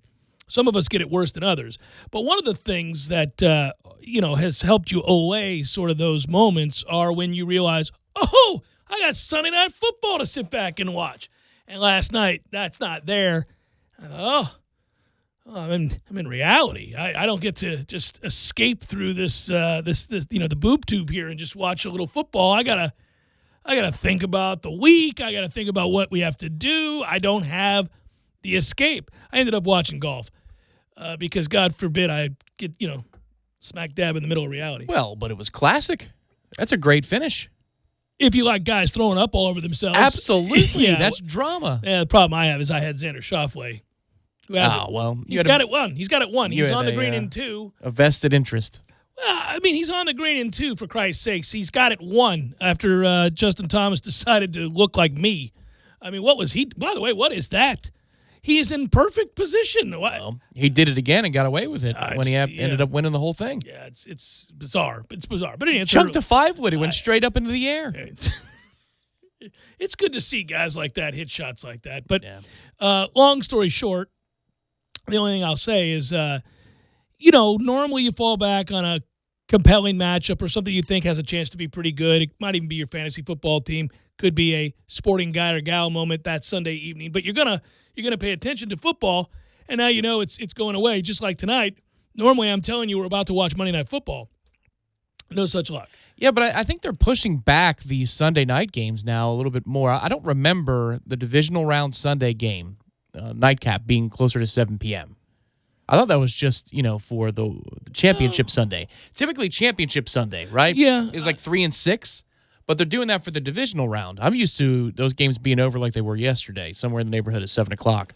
So we do get a little bit of primetime football. It's just the earlier end of primetime this upcoming Sunday. We do get Do we get football tonight? Do I have that right? We do get. I don't know if it's tonight, but there is a bowl game. I think it's Miami of Ohio versus Louisiana Lafayette. Yeah. Okay, I stand corrected. Little bowl action. You got Monday Night Football, and then you got one more Monday Night Football because it's a little thing called the National Championship game. Yeah, it's separate. It's its own season. Delayed by 2 weeks for no reason, all that good stuff. But okay, it is 1 week from today. We'll start wrapping our mind more around it in the coming days. I didn't want to just dive all in 1 week out. It just feels excessive at that point. I can't wait for the megacast, though. Going to wire cam. That's what I'm doing. No play-by-play. No, sir. None for me. No, I'm like you. I like that, and it's it can be fun and insightful. You know, you learn something there occasionally from the coaches when they do that. Well, that's the X's and O's. That's the X's and O's, which I also like. Yeah, the film room, especially. The film room's really good. Maybe Adazio is going to be back this year. If he is, then we can watch him there. He's trying to prep that Colorado State for Magic. He's getting that program ready for Magic. I just love, and this is where, end zone seats don't go for nearly as much as sideline seats, but in a way, I prefer end zone seats. If you've got a good jumbotron behind it, but you got to get up on high. You can't be low in correct. Zone. But if you've got a good jumbotron behind it, then you get best of both worlds because you get to see the depth of how the offensive and defensive line play. And when you're watching teams like Alabama, Clemson, LSU, Georgia, you really want to see what those big uglies do up front. Raekwon Davis, I remember a couple of years ago, was just phenomenal to watch on the wire cam. So that's what I'm all about next week. I still have a hard time getting a real sense for that game. I initially was quick to jump on Clemson with the points because I knew the public would drive up the number so shortly after watching LSU score whatever they wanted to against Oklahoma. And that's exactly what happened. The original line went from 3 to 5.5, and it continued to soar for a brief respite there. But I really do think it has the makings for a classic. You know, one thing that stood out over the weekend for the NFL was that you sit down to watch games and you kind of like certain matchups and you say, all right, well, I'm interested to see how this plays out. But if you think about it, everything from the Bills choking away a 16-0 lead, and you want to talk about a total choke job.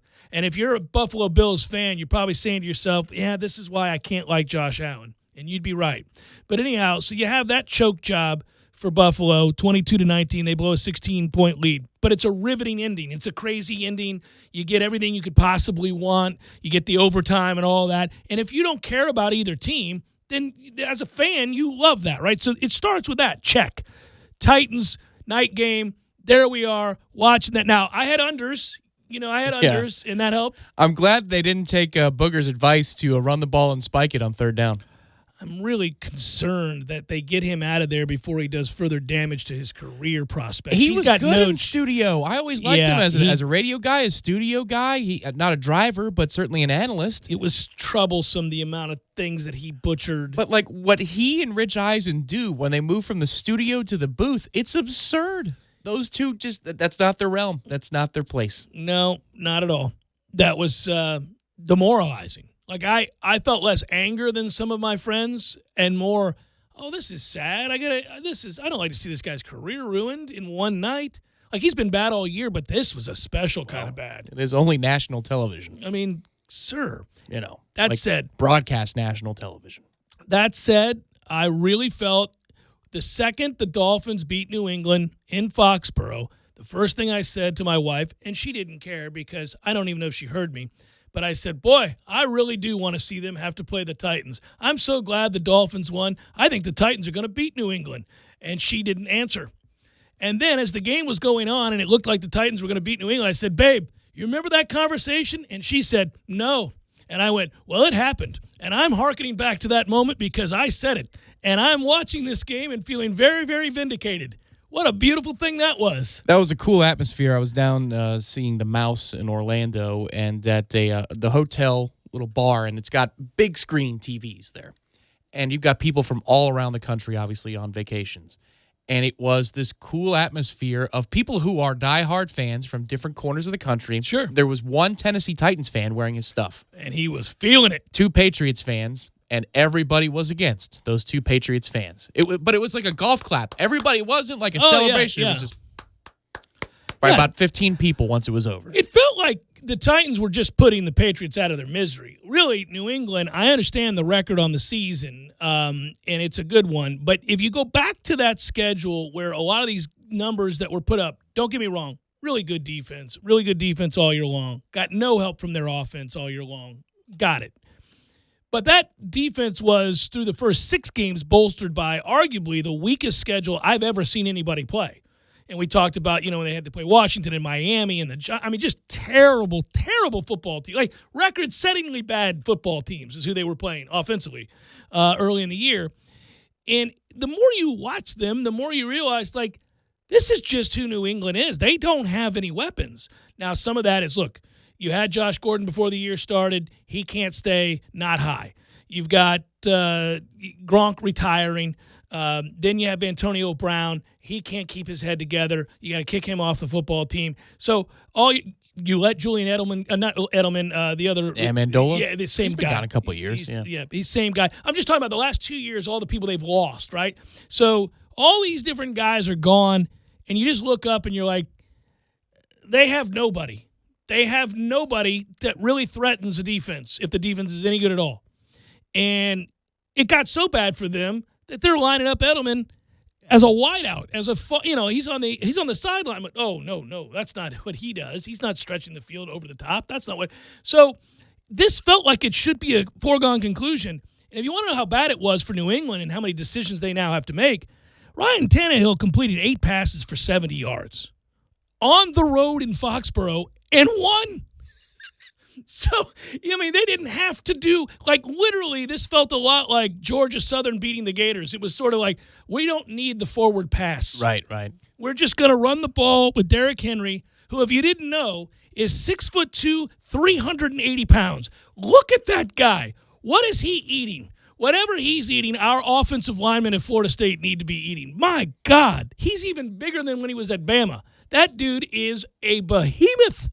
And he's not afraid, obviously, to tote the rock. Go back to the end of the season. He ends up winning the rushing title, carries it a ton. Then he gets 34 carries in this game. 34 carries. They're just like, well, we know what we are. Yes. We got no chance. Don't need old Tannehill today. No. We just need old Derrick today. Well, they can't. Tannehill can't be the reason. It has to be Derrick Henry. The same will hold true in the next game. Their run is over. But it's a good one, and we'll forever hold them close to our bosom for having knocked off New England. It was a glorious moment. And the point of all that was to say you've got a one-possession game with seconds to go on the clock.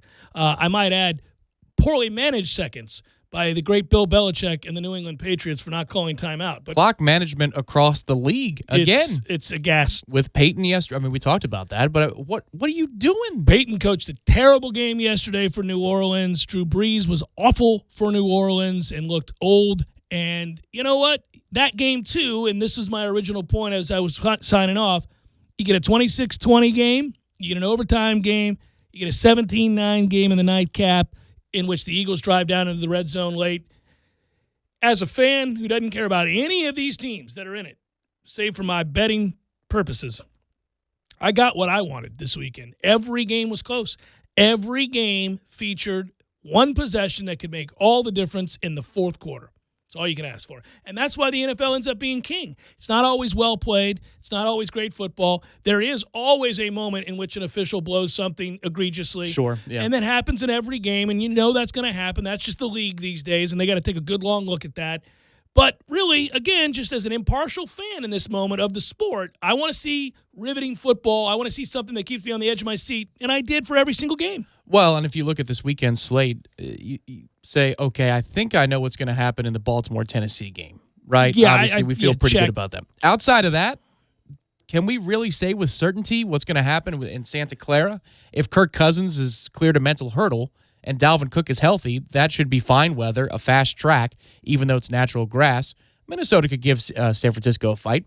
I think most people would pick San Francisco, but that's an interesting game that you don't know what the outcome is. It's a great game. You have to pick San Francisco. 13 days of rest against a team that played in a late game on a Sunday, and now they're playing a Saturday game. They get screwed, but that's part of it. I mean, you're the 6th seed. That's right. You're the 6th seed. This is what happens. If you're San Francisco, you'd never forgive yourself if you lose that game. You got to win that game. Minnesota has to go and fly clear across the country on a short rest. There's no reason San Francisco should lose, but they could. Right, but it wouldn't stun you. No, like would we not feel good about Baltimore moving on. The all right? only stunner I think I see is Tennessee at Baltimore. That would stun me. Right. There is a path. The path is to run Derrick Henry 40 times and shorten the game and keep Lamar Jackson off the field, but good luck with that. Right, well, and yeah, that's a physical defense, too. Yeah, they're not going to do it. But I'm saying that's the path. I feel like Kansas City-Houston could be interesting on account of Kansas City's defense giving up a lot of points. That the weather matters greatly. Kansas City could be -2, it could be 40. I have no idea what the weather outlook is like. Yeah, always for got to that watch weather if you're better on that team, for that team and that reason. And that's a Sunday game, I do believe. It is a Sunday game. It's the first Sunday game. It's 3 o'clock. I'm taking Kansas City to win comfortably if everything is equal, but we don't know about the weather, so we'll see. Right. And then Seattle at Green Bay. Who the hell knows? Yeah, you got to take Green Bay, but I would say, obviously with Russell Wilson, you always have a fighting chance. I'm not in love with that Seattle team. I don't think they're really that good. But I don't think Green Bay's that good. But they aren't. They both can rise up and play pretty well and do some good things. I mean, Aaron Jones is a good player, and they worked very hard to feature him this year. Yeah. And he's earned it. Yeah, what was that? Did I have that right? I'm going to double-check something here. I thought I saw the stat. They didn't play, did they? Why did I think that Green Bay had played the Seahawks earlier this year? Because they always play each other, They do and it's always play each interesting. other, but I guess they didn't. I'm thinking back to a different time. Yeah, That was the Russell Wilson plays terrible comeback game, the Hasselbeck No pick business. 6. Yeah, I mean, yeah. shoot, they play classics. We want the ball because we're going to score. And I think also weren't those the two combatants for the Mike Tirico Monday night fiasco? Yeah, the fiasco. I know it was yeah, Seattle, yeah, but yeah, I think Green Bay was the other team, right? Yeah, it was the catch in the back of the end zone. You're like, what Crazy is that? crap happens when these two meet up. It usually favors Seattle somehow. Usually, some bizarre sort of like, what just happened there? Like, that's a very tough game for me to look at and handicap because Seattle does that. They're like Tennessee. There's just how they win, I have no idea. But at the end of the game, somehow they're up 7 or 10 points. They get the block kick they need. They get the fumble recovery that they need. Somehow, some way, they're smiling at the end. Yeah, I'm going to pick the Packers there too, but I would completely agree if you walked up to a man on the street this year who was not a Green Bay fan and was not invested in, say, Aaron Rodgers because he's on the fantasy team or something, right? And you just said, what do you think Green Bay did this year? What do you think their record was? Do you think anybody would say 13-3? They went 13-3. No, that feels like a 10-6 team for days. Yeah. It does, but they went 13-3. A lot of fun. And we got basketball on Wednesday with Florida State and Wake Forest on the road, and I'm really, really excited to see how we respond to success. Overwhelming success, I might add. I would be more worried about it if we had a game on the weekend, but we don't. So I like the fact that the gas tank. Exactly. Yeah. I mean, if we're playing Virginia, that's our next opponent after. If we were playing them on Saturday at noon You'd be here, nervous about it. That's a look-ahead game. Right, right. But you've got all the time in the world. Now we're top 10. We're top 10. Take the show on the road. Everybody shows up. Chew is in the top 10, baby. People are trying to knock you off and then some. That's who we become. Oh, yeah. No, and I think we got plenty of time. We got all week. It'll be fun. Good work out of you. Good work, Matthew. My thanks to Ira Schoffel as well. Be well. Have a great night. ESPN programming next, and we'll talk to you tomorrow. Good night.